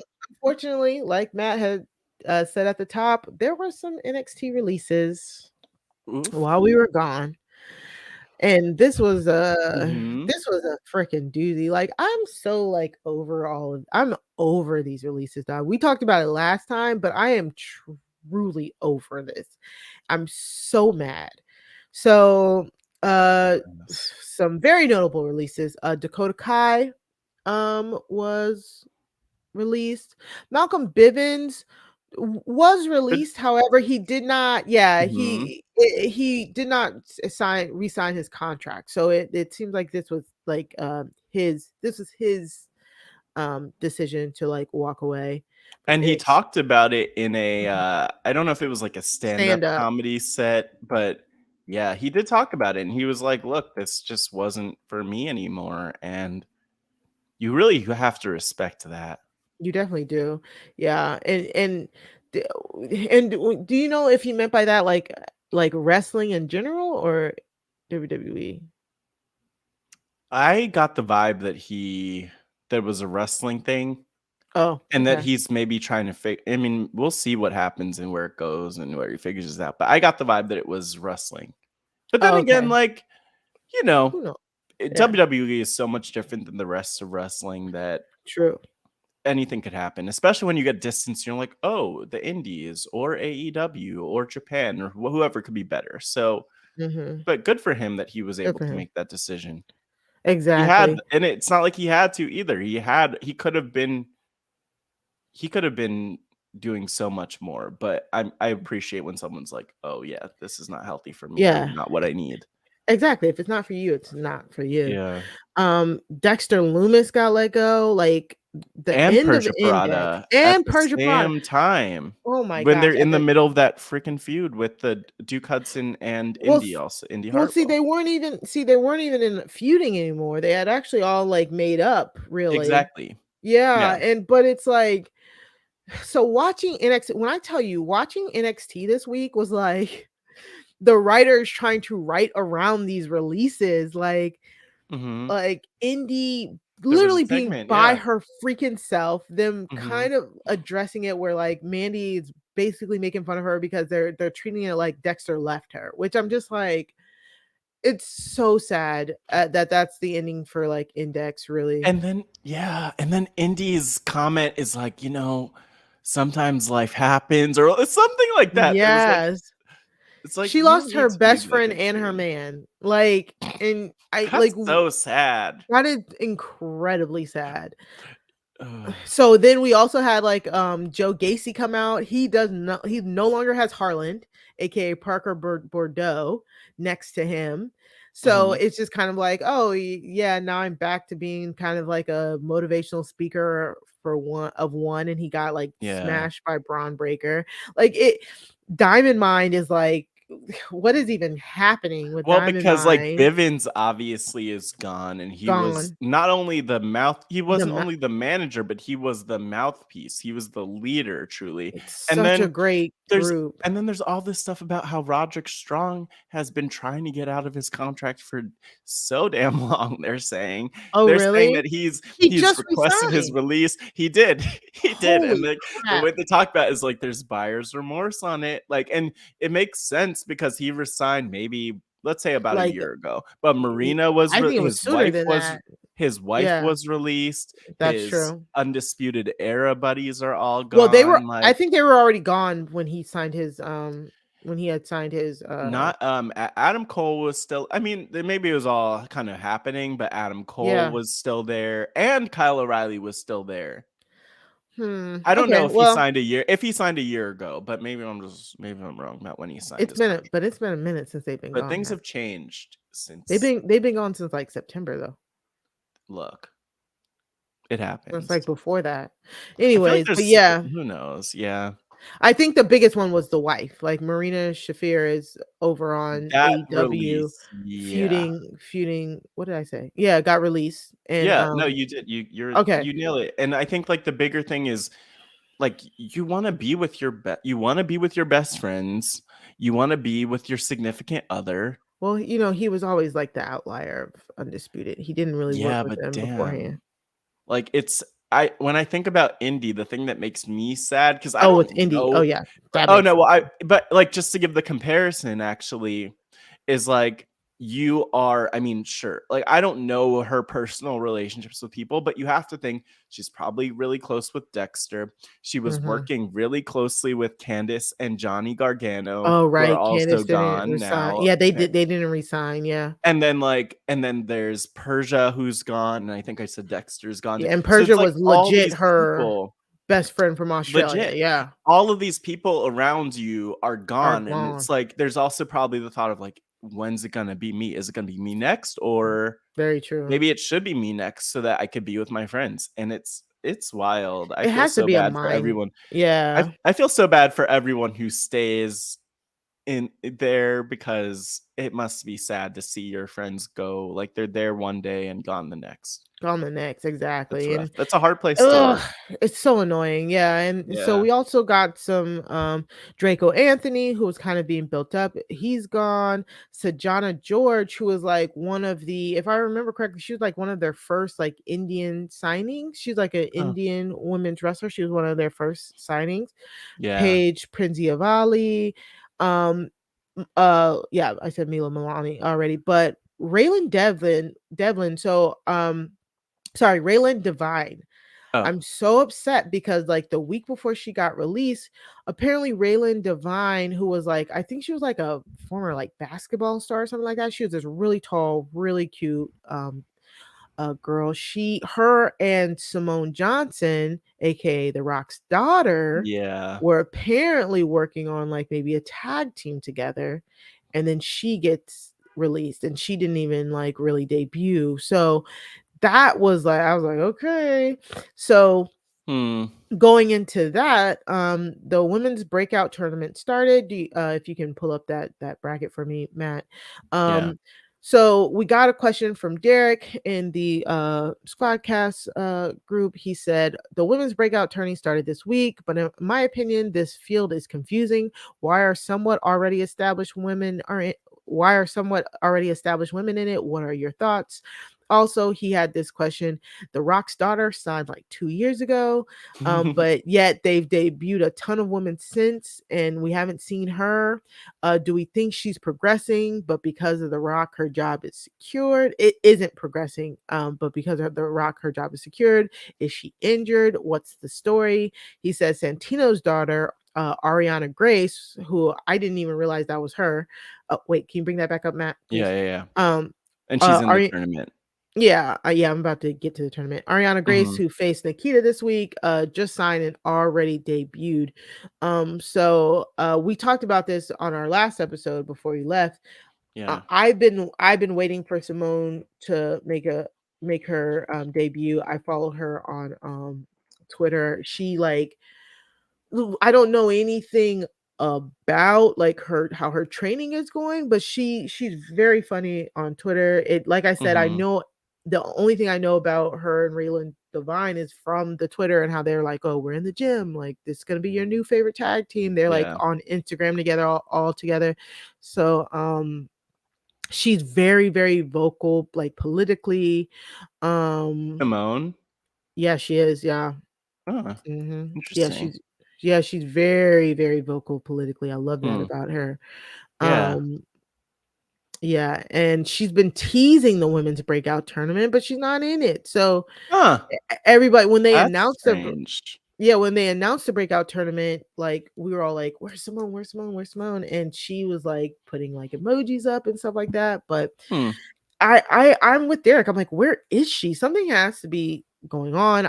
I mean, I can't imagine. But then again, I think we talked about it the last time. Like she, because of those high expectations about being The Rock's daughter, like it's look at what they're doing with like Lash Legend. Like people seem to forget that NXT is developmental, and the moment that you're not as crisp on something, they try to pull you apart, especially if you're a Black woman, you know.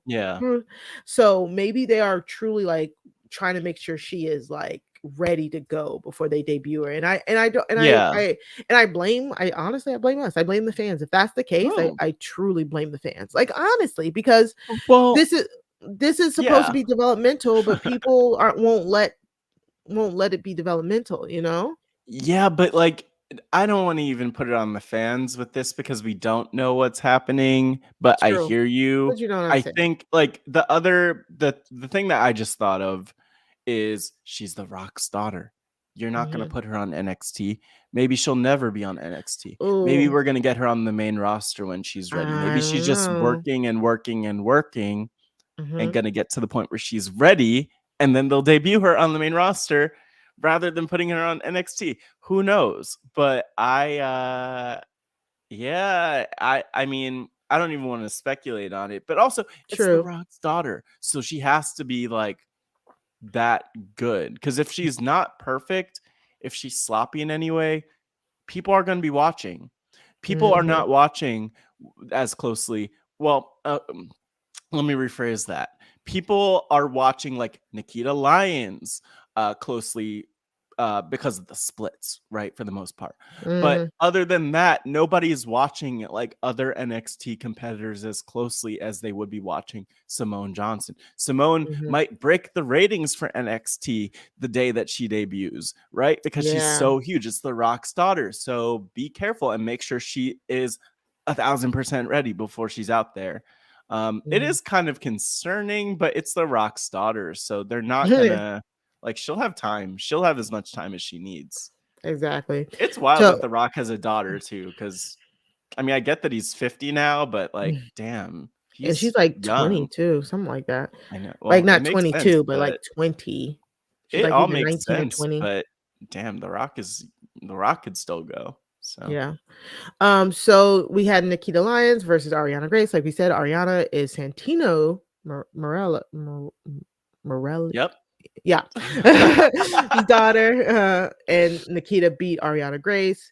Fallon Henley versus Sloane Jacobs. Like I'm not familiar with Sloane Jacobs. Yeah, but Fallon Henley has maybe been, she's related to Glenn Jacobs of the Kane it. fame. I mean, they have the same last name.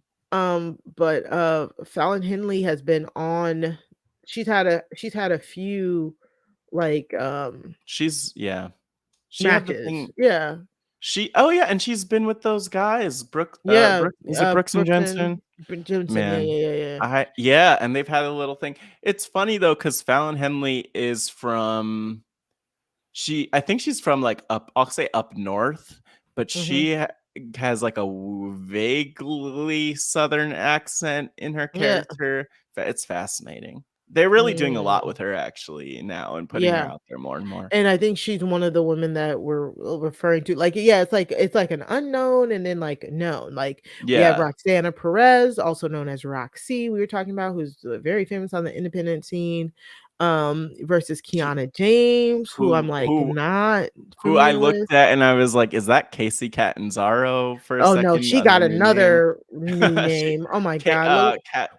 Claxlin. Katana. Wait, I wish you didn't have it because I was gonna guess. It's Katana something. No, I didn't. Katana, It's so bad. Katana. Yeah. And Casey Catanzaro is such Katana a damn Chance. good. Jesus. Katana Chance. Like I need to watch some more promos and stuff of them because I just want to. Oh, Casey Catanzaro is such a good name. I truly cannot get into the name game anymore. Like, I am so pissed. we're not gonna. Alba Fire for KLR. Okay, but like they're giving her a whole like kind of Phoenix type of gimmick around that. So I don't like the name, but I do like that they're really embracing it. Like it's about her rising from the ashes. It makes sense enough. Whatever, we get it, had to happen. But at Anyways, least it wasn't totally random. And then we have I think you said Roxanne Perez versus Kiana James. And then there's Lash Legend with Tatum Paxley. Which, by the way, Tatum Paxley, what a name. Yeah, Tatum Paxley. Woo. Yeah. So both of them are notable in, like Tatum has been around. I think she was with around the with Diamond Mind a little bit. And then the Lash Legends, of course. So I hear you. I mean, look, I don't really mind that they don't have people like that. They have some people we kind of know. Nikita Lyons is the one. Actually, Nikita Lyons and Lash Legend really feel the most out of place. But who cares? Like, out of place. WWE will do whatever they do. I hear you though, Derek. I would, I'm wondering if we get Nikita versus Lash in the final. That would be really annoying though in the end, because it's the breakout tournament. Like, I don't want to see those two in the end because they're not breaking it. Yeah, maybe Roxy. But then again, we've also gotten her with like alongside the Toxic A. Yeah, so it's they're really doing something different here. Yeah, so because Dakota Kai got released, they've been pairing Roxana with Wendy Chu, because if you remember, Wendy Chu was tagging with Dakota. So now Roxana and Wendy Chu have been kind of giving Toxic Attraction a run for their money, which is like, again, it's like, so people are just being cut and y'all are just like, ugh. Next, exactly. By the way, I have been watching Next on Paramount Plus from MTV back in the day. Horrible show. So disrespectful. Horrible show. So bad. I can't believe I watched that all the time. I know, as a kid. Oh God, so we bad. are warped. It was like the beginning of social media. Is like the hot or not. It was so wrong. Oh God, it was so bad. Awesome. All right, so that's the breakout tournament. It's gonna be interesting. I mean, we'll see. Will it? I guess it will be interesting because we do. It's more interesting that we do know who these people are, because like, will it be Nikita Lyons or Lash Legend winning? I will say I'm starting to really appreciate Nikita Lyons more. I think she sings her theme song. Maybe. Yeah, I think so. I think she's forgiven a lot of her in-ring skills because of how she looks. The split? Whatever. Oh. It is whatever. Yeah. All right. So let's move on to AEW. I mean, guys, it's a lot that's happening in AEW. So we're not even gonna. It's a lot. So we're not gonna go over all of it. But the big things we got questions on and stuff like that. But like what? Yeah. What? No, I just love the idea that we're ready to go into, like, everybody. We would talk about AEW in depth here, but we don't already talked about. I know. We really would go into. I swear we really would. We would always around time. Yeah, but no. Oh, we can do it. We can talk about the Forbidden Door pay-per-view because when this dropped, I mean, again, it's so funny because I think I can't remember if we talked about it before we went on our break, but like Tony Khan is always like, I have a big announcement on Wednesday. Tune in on Wednesday. Like, he did that like 3 weeks in a row. And by the like second or third announcement, I'm like, Tony Khan, like, every announcement can't be a huge announcement, but this was a huge.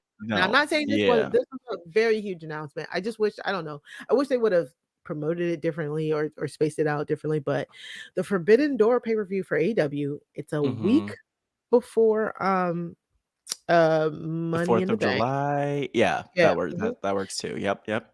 And it is a co-pay-per-view with AEW and New Japan Pro Wrestling. So people were excited. And I'm trying to I don't know how they're gonna do it. I think what they're gonna do is it seems like they're gonna announce maybe announce a few matches beforehand, like build a few matches, and then maybe just have surprise matches. I'm not truly sure. I've been dipping in and out, but it seems like they're currently building within themselves. So Yeah. I'm not sure how this pay-per-view is gonna shake out, and I don't know if I missed something. If we missed something about how they're gonna structure this pay-per-view, let us know. But when he initially announced, I was like, oh, okay, so it's gonna be like a whole night of just this AEW person versus this New Japan person, and No. will we They would know never. I mean, I guess beforehand? they could. That would be. But see, the thing is, the reason why I'm like, no, Mari, they wouldn't do that because that's such a WWE thing to do. What do you mean? To kind of come up with like an not arbitrary, but come up with some unnecessarily strict. Here's how we're going to structure it. So I could I can't imagine AEW being like, oh, this is gonna be like, because WWE used to do a lot of SmackDown versus Raw, or we even had the Invasion where it was WCW and ECW versus WWE. I think with AEW, and especially with the pay-per-view where you're probably flying in a lot of people from Japan, like I could just logistically see them maybe keeping things flexible, maybe announcing the big matches. I'm assuming there might be some like visa related issues with people. I don't know. I'm just making this up, but I don't know. I'm looking forward to what we're gonna get. I'm kind of curious about it. I'm worried though. I am worried that AEW will do the thing that they already do, which is where, we're expected to know more than we actually know.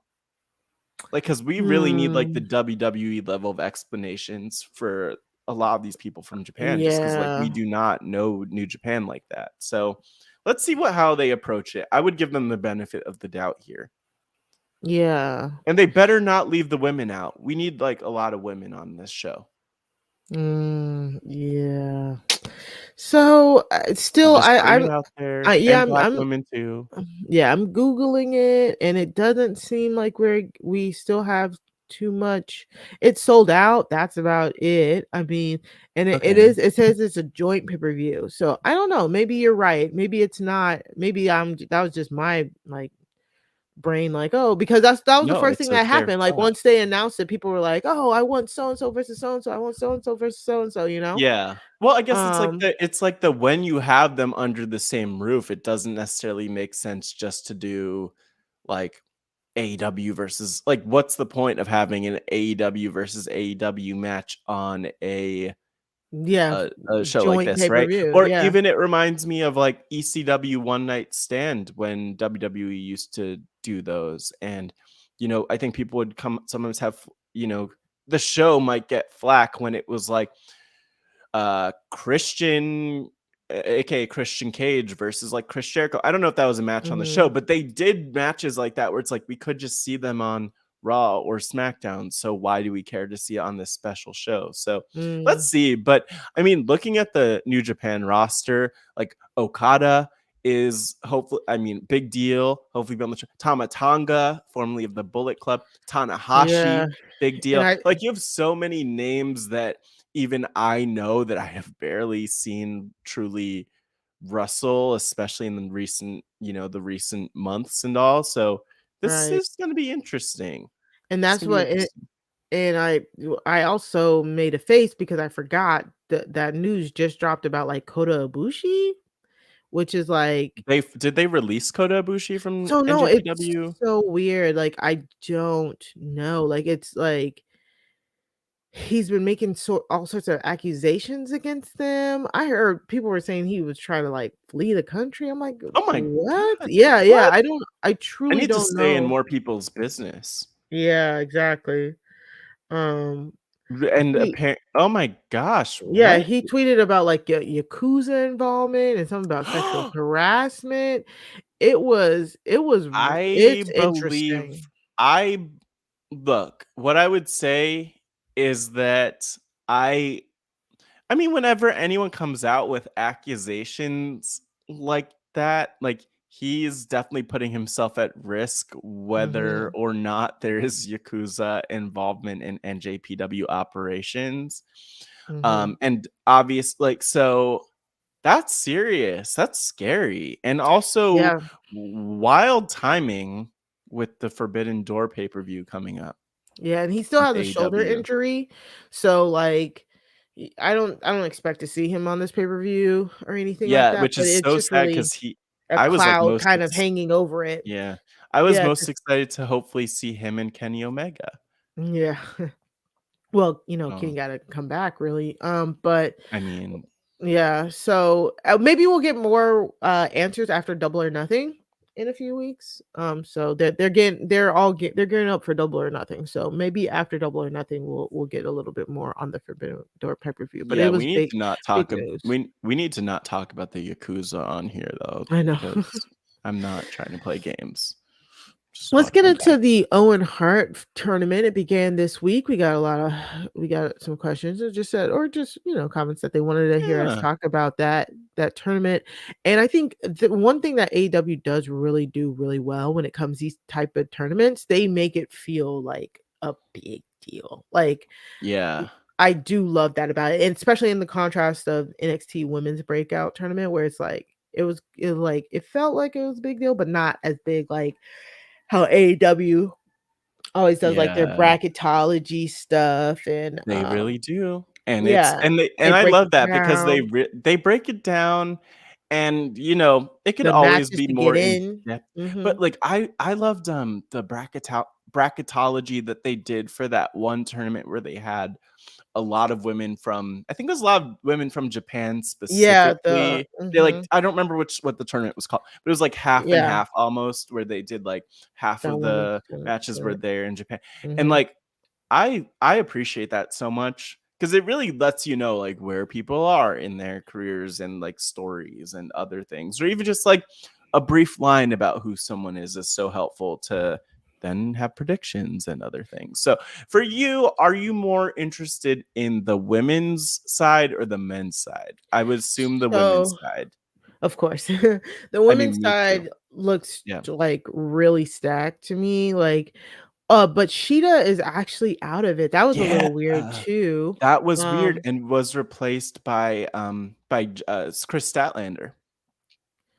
Oh, okay, Statlander is Chris Statlander. replacing Sheeta. Oh, okay, cool. Yeah. Yeah, so, like, I mean, we have Riho versus Ruby Soho. Oh my gosh, Red Velvet versus now it'll be Chris Stir Statlander. it So up, it's kind of stir it up, like, stir it up, stir it up, stir it up. yeah, Tony Storm versus Jamie Hayter, which I think is something that we've seen a few times, And I Tony believe. Storm won that one already, so Yeah, Tony has advanced. yeah, exactly. Which is great for Tony.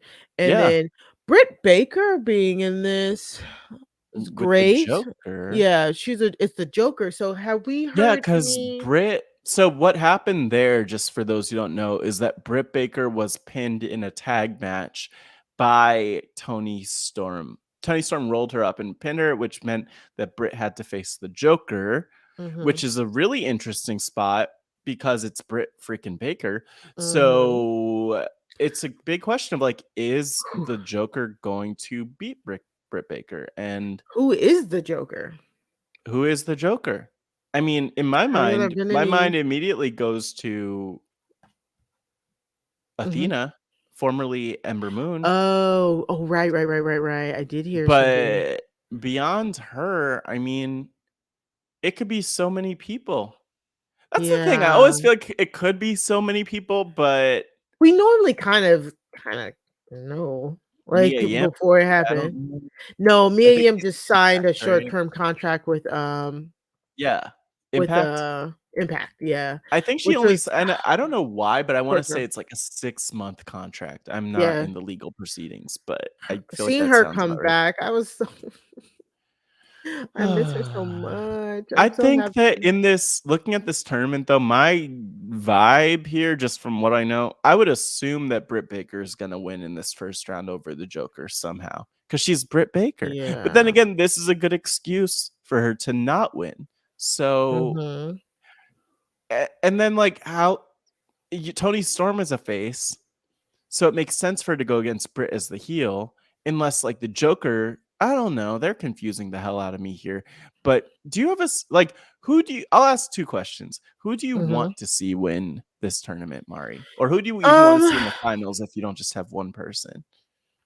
Let's see. I Maybe think that's a I'm better looking at the question. bracket. Yeah. Yeah. I feel like it'd be Ruby. No, because she's already won a tournament there. Red Velvet never seemed like I love Red Velvet, but it always seems like they have her job into somebody.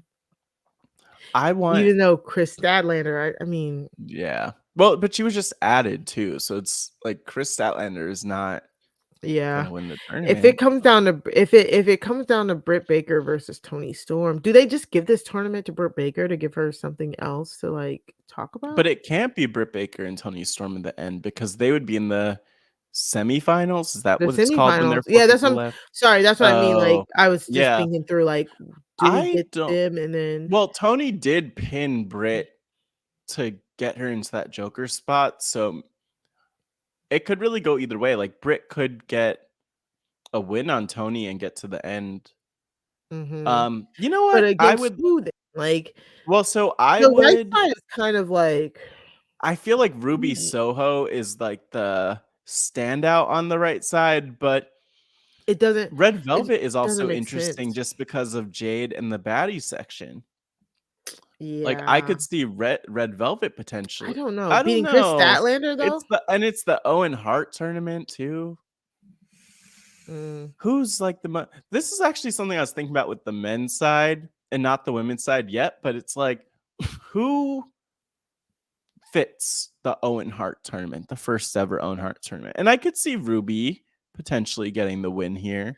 I don't I think feel like she's it'll be gonna a win. face. She literally just won the last tournament that they Or had. Toni, but I think it'll I be think it'd be Toni. Yeah. I feel like I could just picture a That face would be winning weird here and too. probably even the men's side, but we'll look at that soon. I really wonder if it's we'd have to guess who that Joker is because I don't know. I truly don't know who that could be for the women. What's her name? Martha Hart, Owen's wife. Yeah, his Owen's wife. wife. Yeah. She'll just enter and just win. That'd be a good one. But no, I have no clue. Who are people saying? People are Mari saying with her maybe ear to the ground. I know. There's like lots of wishful thinking, but it's like Candice LeRae. No. I don't know who Claudio is. Claudio's the like Claudio, like that's on the men's side. That's that's on the men's side. Cesaro. Why are they putting it? Cesaro. Oh, duh. Claudio Why would they Castagnoli. put him under the female? Anyways, Somebody got confused. Someone probably read Claudia and was like, "Oh, who's Claudia?" Somebody's like Tegan Knox. It's just like a lot of just random guesses. Oh God, somebody said Tessa Blanchard. I don't plan. But I think a lot of it is her again.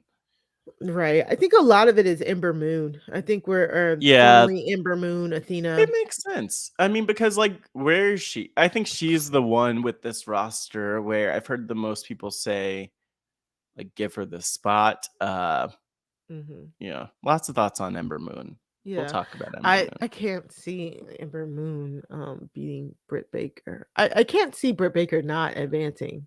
I think that the Joker will come in and somehow Britt Baker will get the win. She has her people. She has Jamie Hayter. She has not Beth. What's her name?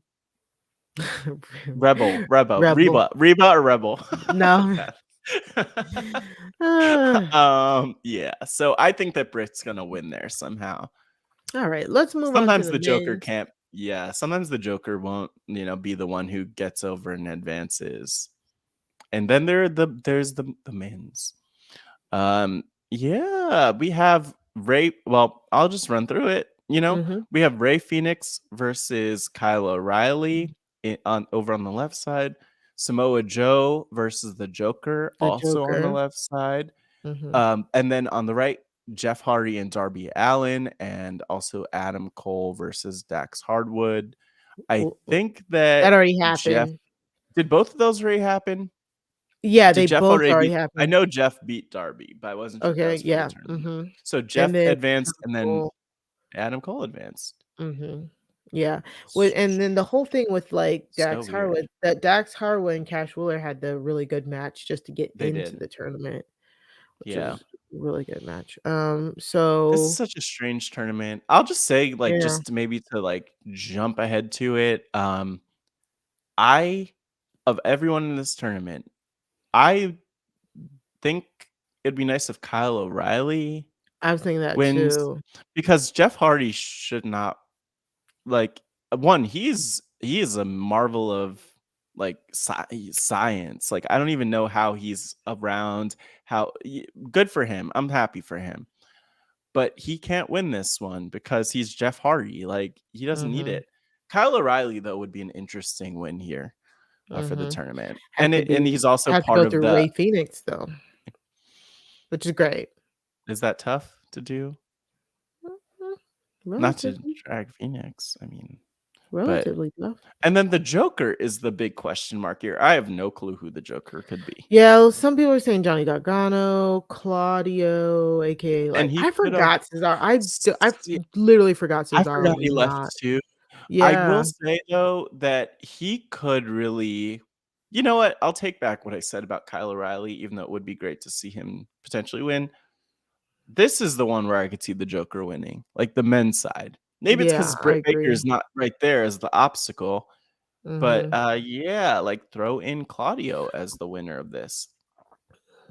He's a good like representative of the Owen Hart legacy, I think, and I think mhm, that's important. Whoever wins the first time around.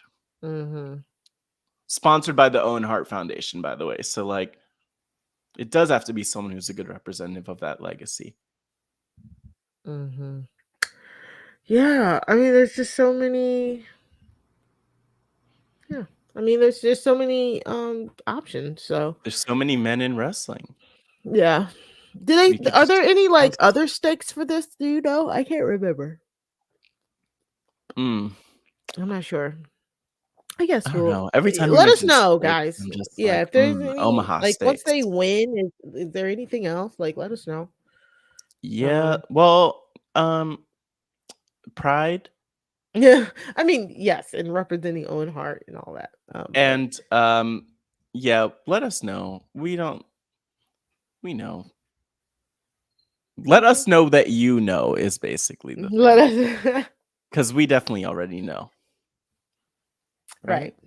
Anything else Yeah. that we have to talk about? What's the No, is that everything with AEW? that's everything. I mean, I know we did want to give a shout out to the baddie section, Jade, and Kira Hogan and Red Velvet. I know, Jade pissed some people off a few weeks ago when she called What did everybody she in Pittsburgh. do? She called everybody in Pittsburgh Ugly? ugly. Yeah. And Which Philadelphia too. was it Philadelphia? Was Well, it she did Philadelphia it all. too? I just know on Twitter On she on Twitter, she was she like, "Look, Philly didn't show up," or something like that. Or some people were in the comments like, "No, Jade, the Philly girls are actually from Jersey," and it was just like a whole thing. what?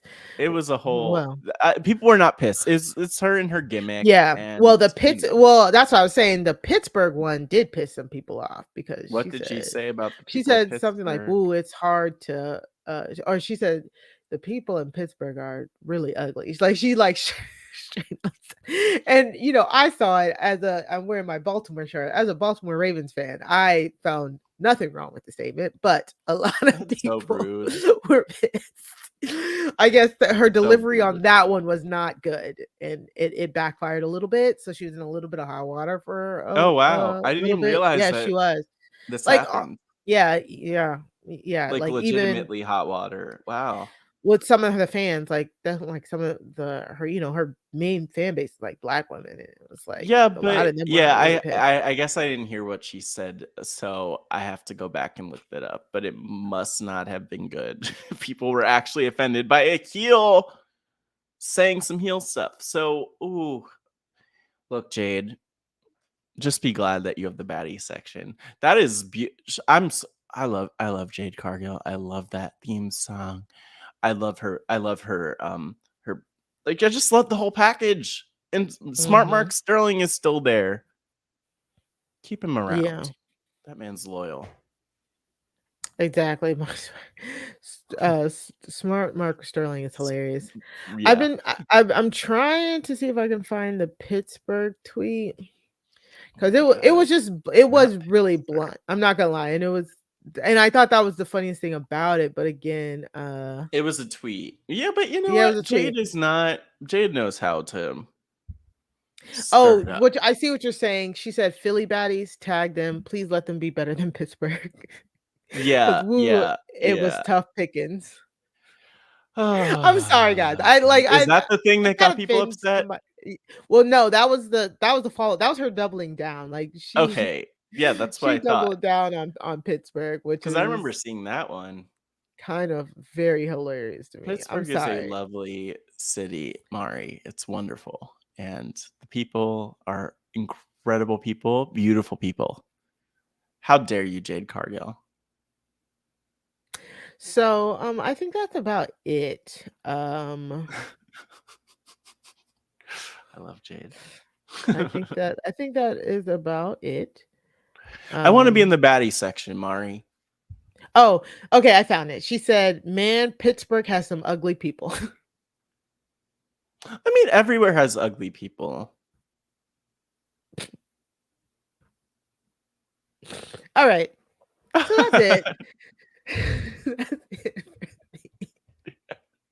it. Woo. Every day we come on here and try not to get canceled. I mean, that's what I'm saying. So let's get into the shoot, because we got to get into this. Oh yeah, we have a shoot. Oh God, we gotta go. Yes, we gotta stretch. Let's go. Stretch it out. Yeah, we gotta go. Stretch it out. So this is the shoot. We do week. Each week, or whenever we week, want. Or whenever we want to. We talk about a real life occurrence that happens in wrestling that either like really grinds our gears or something we just want to talk about. So we want to talk about Ember Moon. Ember Moon gave a Athena. I want to keep saying Athena as much as possible. No, I'm just like, it's hard for me because I keep thinking of her as Ember Moon, and Ember Moon is such a distinct name. It is. That let's get her. For me, my rule of thumb is like until like she debuts as because she's still technically in debut limbo, so that's why I was just referring to her as Ember Moon. Yeah. I think she's been on indies a little, but I have not. Oh, has she? I don't know. I don't think it's been anything too notable or anything like that. Yeah. Okay. Probably in Texas, you know her. Texas girl. Exactly. Texas. There. So Athena was talking about some of the meetings that she had in WWE. And I think the main clip that this is the main clip that went viral. Yeah, she said she had to sit through stupid meetings about how they had to dress sexy. She said, "I'm not about to wear fishnets. I'm not about to wear fishnet booty butt cheek shorts." This is quite the sentence, by the way. I'm not about to wear fishnet booty butt cheek shorts because we had a 2-hour meeting about how to dress like Mandy Rose. That's not fair. Mandy is absolutely phenomenal and an amazing person, but not everyone is Mandy Rose. Which I feel like that it's true. very fair. And I think that's literally just the fact. That last comment, like, I think got lost by the wayside because all of the headlines were like, the headlines were like Ember Moon basically. It kind of sounded like they made it sound like she dissed Mandy Rose. Like Ember Moon didn't want to dress like Mandy Rose. Like they're two distinctly different people. Like of course they're not gonna want to.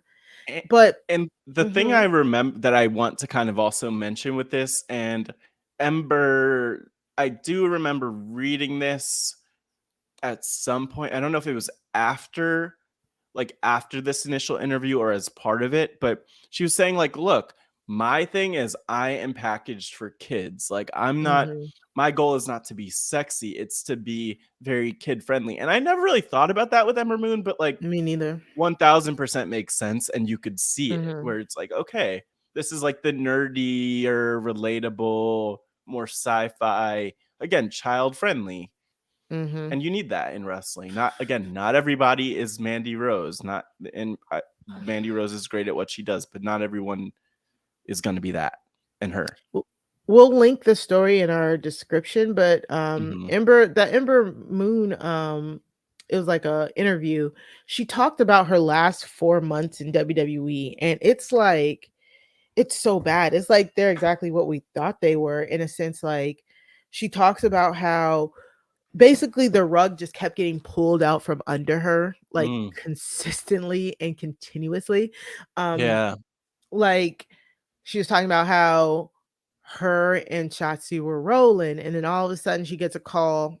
Shotzi got pulled up to the main roster, and she's like, "Oh, okay, that's great." Great. No, but no, not Yeah. Shotzi. Not only got pulled up to the main roster, but she got pulled up to the main roster with Tegan Knox as her tag team partner. Which Ember was like, "Well, that's Not kind of Ember. weird."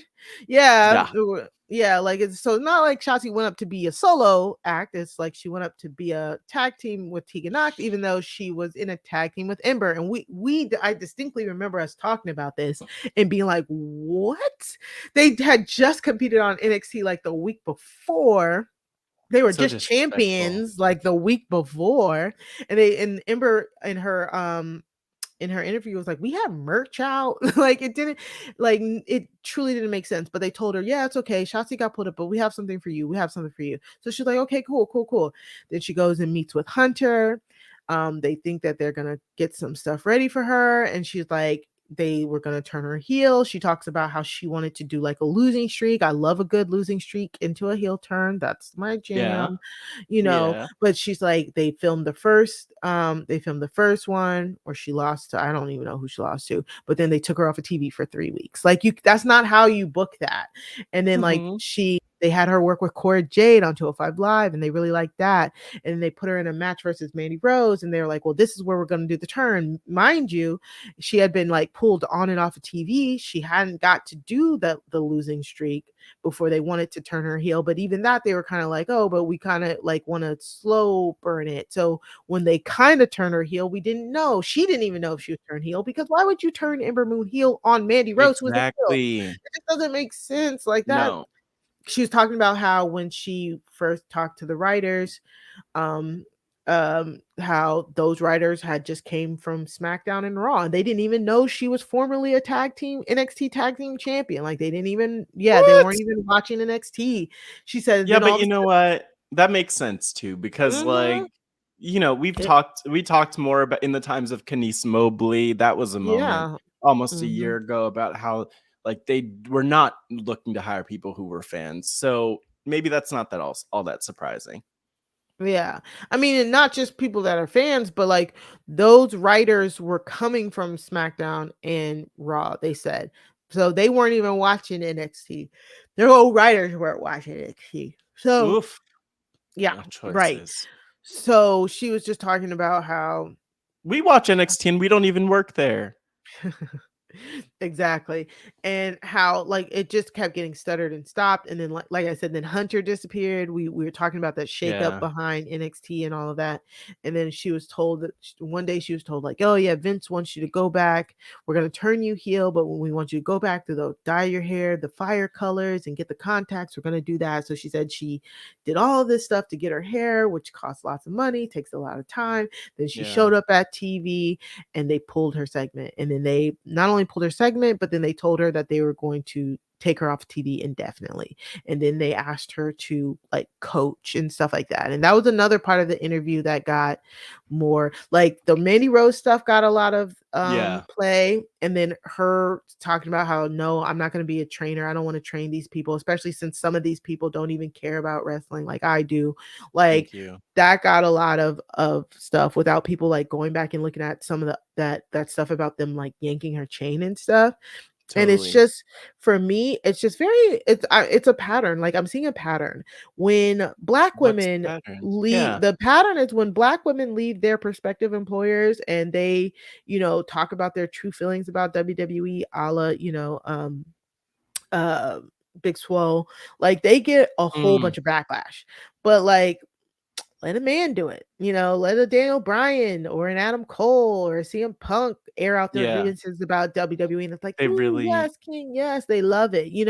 Like Ember Moon got shredded for shredding WWE. Like how? Like normally, if anybody says anything bad about WWE, people eat that shit up. And even that was like, even they were like, nah, like, oh, she's so entitled. Like they asked her to be a trainer and she's so entitled about not wanting to train the next generation. What kind of attitude is that? It's like she's because still they, very yes, young. please.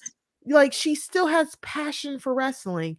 If she doesn't want to be a trainer, she doesn't need to be a trainer. You know what I'm saying? Like if she doesn't want to do the job that they want her to do, then she doesn't need to do that job. She's like, right. we have at will employment.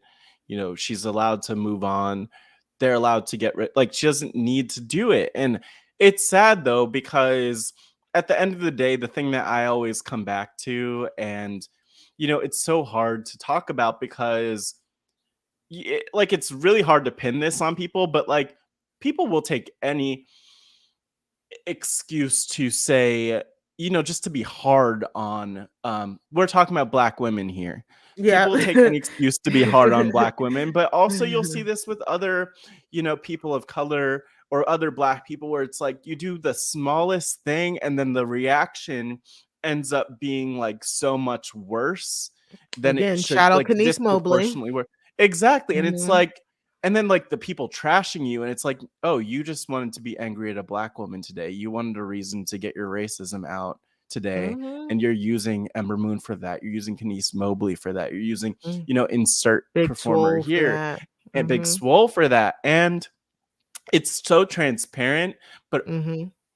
they just don't, like, when we start to talk about that and say that's the reason why they're coming for her, then we're the ones who are talking too much about race. And not, I don't say us as in the Wrestling RHAPup, but like Black people and other people of color are talking too much about race when we point out something that is clearly tied to race and to gender. And then it's annoying when you have people like freaking Booker T, Ugh. who I'm done with. I'm done with Booker T. I've been done with Booker T. I thought there are lots of reasons to be done with Booker T. The last few weeks, ever since his comments here, which I'll talk about in a second, I've been even thinking back to myself about the whole Booker T Triple H storyline from like 20 years ago. And that makes me uncomfortable because there were a lot of racial undertones there that happened. And like, whatever. I'm not even going to go there. But what I will say is Booker T heard what Ember Moon said about this, about not wanting to dress sexy, mentioning Mandy Rose. And he said, I don't know why she made comments throwing in Mandy Rose's name. Why? I don't know why she put Mandy Rose's name out there. Like some meetings, you leave those backstage. WWE doesn't want that to get out there, is essentially what he was saying. And he's like, I understand you voicing your opinion, but leave Mandy Rose out of it. And like, dude, you are doing the same thing that you are accusing Ember of doing. She mentioned Mandy Rose. One, she wasn't even critical of Mandy Rose in any way. And you're saying, handle your business backstage, keep the backstage. And you are giving an interview publicly, talking publicly, wherever the heck it was, about Ember. And it's like, you know each other well. Like I think you trained her. That's her Like you mentor. have that background. So why can't you just call her and text her and have that conversation? But instead, you are now telling her not to air her business publicly because you apparently think it's okay for you to tell this young Black woman about how and where she could express herself. But then you also feel the need to then talk about, like, you are talking about her. You just keep, like, what is going through Booker T's mashed potato brains? Like, I don't want to know what's happening with him, but it is a mess. And it's just so hypocritical. Like, I don't understand why he feels the need to step in and say anything about Ember, because all it manages to do, it's similar to what I think about with what's his name, Powerhouse Hobbs over in AEW with Big Swole. It's like, you're just discrediting a Black woman in this case, and you're fueling the people who are against her. It is sad. I feel so bad that she had like that. Oh, Yeah, Booker T, but this Booker is T. it, death, taxes, and Booker T caping and tapping chucking and jiving. Like you think he would have learned about his comments about Naomi, and you know what I'm saying? He's always What did he say they about always seem Naomi? to, oh, Did he say back she when didn't he work hard enough? Did she say that? What did he say? I know. basically I like already know. I know Booker. What did he say about her? when you know Naomi deserves a chance, like when Naomi was trending, because you know she always the Yeah. is trending. Like back when in 2020 when she was trending, Booker was like, all these hashtags, they're not going to do anything, and nobody deserves a chance. You know, It's she you get almost like it, like anti-black it's stuff. so yeah. It makes me He uncomfortable though. yeah, he seems to do that a lot, especially when it comes to the black women. I can't remember if he had if he said something about Sasha as well. Wow. Yeah. So, Um but he used to be on record for mm. like not liking Sasha. So like But it's like outside of even like outside of the you actually I don't even need to do this to detach the racial dynamics of it mhm, because those are a big factor in this, and just in in how we are talking about and how we perceive this story. But like, just stay out of people's business, Booker T. Like, you don't need to get mhm. in the women's business and tell them what they should and shouldn't be saying. That to me is just the other piece of this where it's like nobody asked. And even if someone asked, you need to kind of take your own advice and just not say anything and just don't get in the Yeah. middle of it. But you can't help it because I don't know why you feel It like you need to get in the middle of it. T. it's that very, very old school elder, like black statesman who's like, Yeah. you know, the assimilation is real. Get Yeah. along to get along, and it's just It like shut the hell up. respectability politics too. Yes. Shut the hell up, Booker T. Like, we don't need this. You like you said, you have Ember's number. So you did not have to do this. You know what I'm saying? You did not have to do this. And I'm against anybody who is against people expressing themselves, you know. Yeah. Like we said, That's mhm. if if John Moxley can go on Jericho's podcast and you know say everything that he said about WWE, you know, if CM Punk can do that, like I said, if what was it Sheeta or was it Riho who came out after Swole did and basically said the exact same, it was Riho I think, Yeah, who Israel. said the exact same thing about what Swole was saying. Like, anybody can express why they left the job. You know, I I I don't like it. Like, I like in interviews, I'm fine with it. Like, bringing it to TV is kind of annoying, you know, with the Yeah. little jabs on TV. Like, that to me is very annoying. But like, people have freedom to express themselves and their, you know, their experiences. So this was truly not needed, and he could really kiss my ass, like, I was gonna say he truly. could kick rocks, Yeah. but he could do all of it. And it is sad. It is really sad because I think for a lot of us, Booker T was, I'll at least say for me, Booker Mhm. T was really I don't say that he was like powerful representation, but like He we didn't have many was. As a kid, options. we didn't have many options, We didn't have yeah. many options, and Booker T was really up there. And I even remember my dad would talk about Booker T and mention him, and like, how's Booker T doing? And blah blah blah blah blah. And it was just like, it's like you're disappointing. And that's really it. And I just don't have the energy to even be upset with him. I just kind of want him to go and just like go away. We don't need him around anymore. I hope he's happy in his retirement with his training school and all, but Yeah, and you to could miss us continue with all his of this. yeah, and to continue his quote, he said, "Like I say, I Ugh, understand wanting to voice your opinion, but I'm not going to throw Mandy Rose under the bus or anything like that because of the way she's going out there and doing her work. If that's the way the no company one want the is. direction to go to go in, okay, that's the way they want to go, and that's not my choice. It's not, I'm not down with it. Check me out. I'm not down with it. It's just as simple as that, really, as far as I'm concerned. Like, Hmm. nowhere in that statement did Ember Moon throw Mandy Rose under the bus. And Like, then what? but the thing is, like, Booker T is being on, "Oh, don't air things publicly, don't put it out there." And then, like, he goes on to reference his own fight backstage, maybe 15 or so, almost 20 years ago with Batista, where he's like, back in the day when I fought Batista, he's talking about how he didn't address it publicly or air it publicly. And it's like, dude, you are literally talking in a forum that's public now about the situation you had. So but also I it just wasn't don't as easy understand. back then too. And it was a different time. And It it's was a like, different time. literally, regardless of what he experienced, it's completely different than what people today experience. It's a completely different wrestling world and landscape. So he's just tired, he's tired. And It's done. he needs to go to sleep. Exactly. He needs to go to sleep. Yeah. So that's it for the shoot. That's it for the Wrestling RHAPup. We need to get out of here. Like, that was yeah, what the heck? Why are we on here for I guess so long? It was so much. It was so much. If you're still here, thank you for hanging out with us. Matt, what do you got going on? Okay, let me tell the people where they could find me. So you can find me at Matt Scott GW. Hit me on the Twitters. You could find me recently talking about Heartstopper over on Post Show Recaps with Stella Skews You, Grace Leader. Great show, great podcast experience with Grace. So definitely check that out. You could also find me, there's exciting stuff coming up in June. You could find me over on the Pod Friends coming back in June sometime. So stay tuned for the exact dates of that because I need to record interviews still.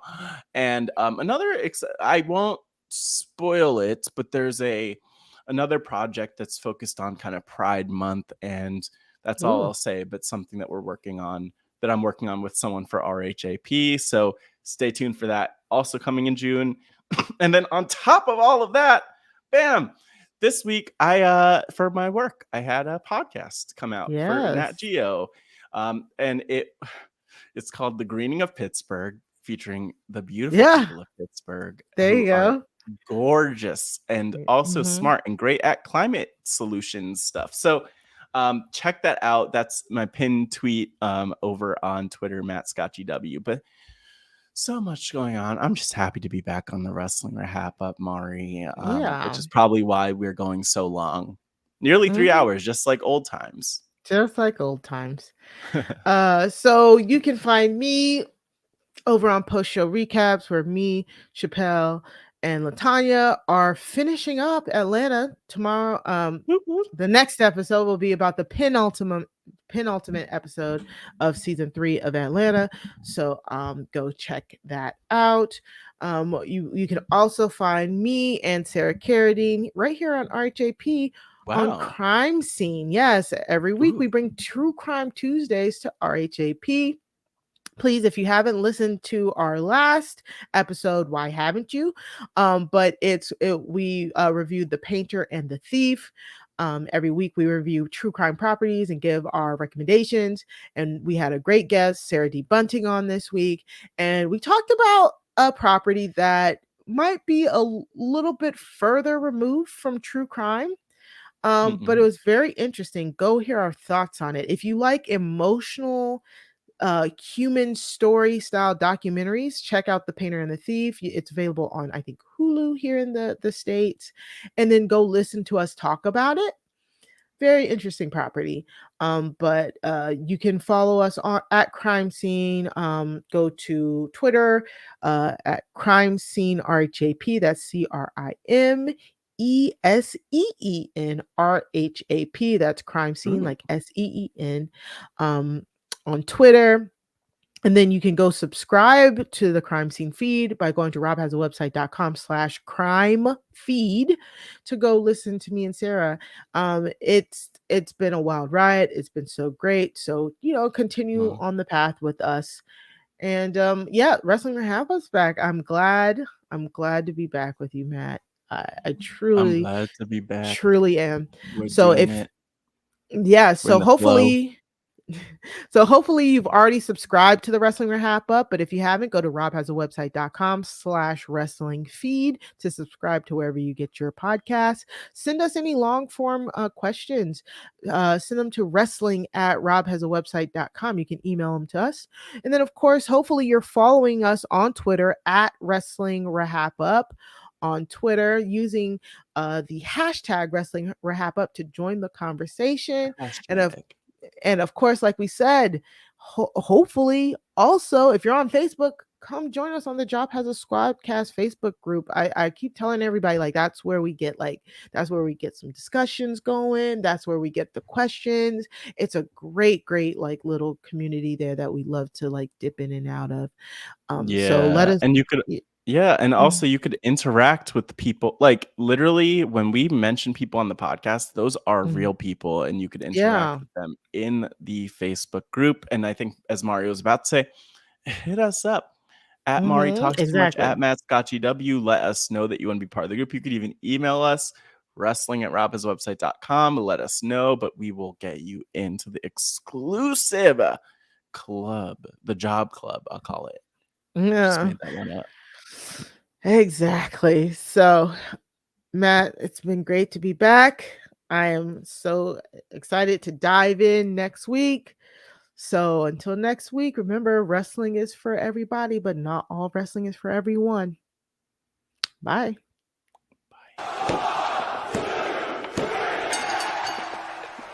Throw 'em up, lay it down just like Matt and Mari.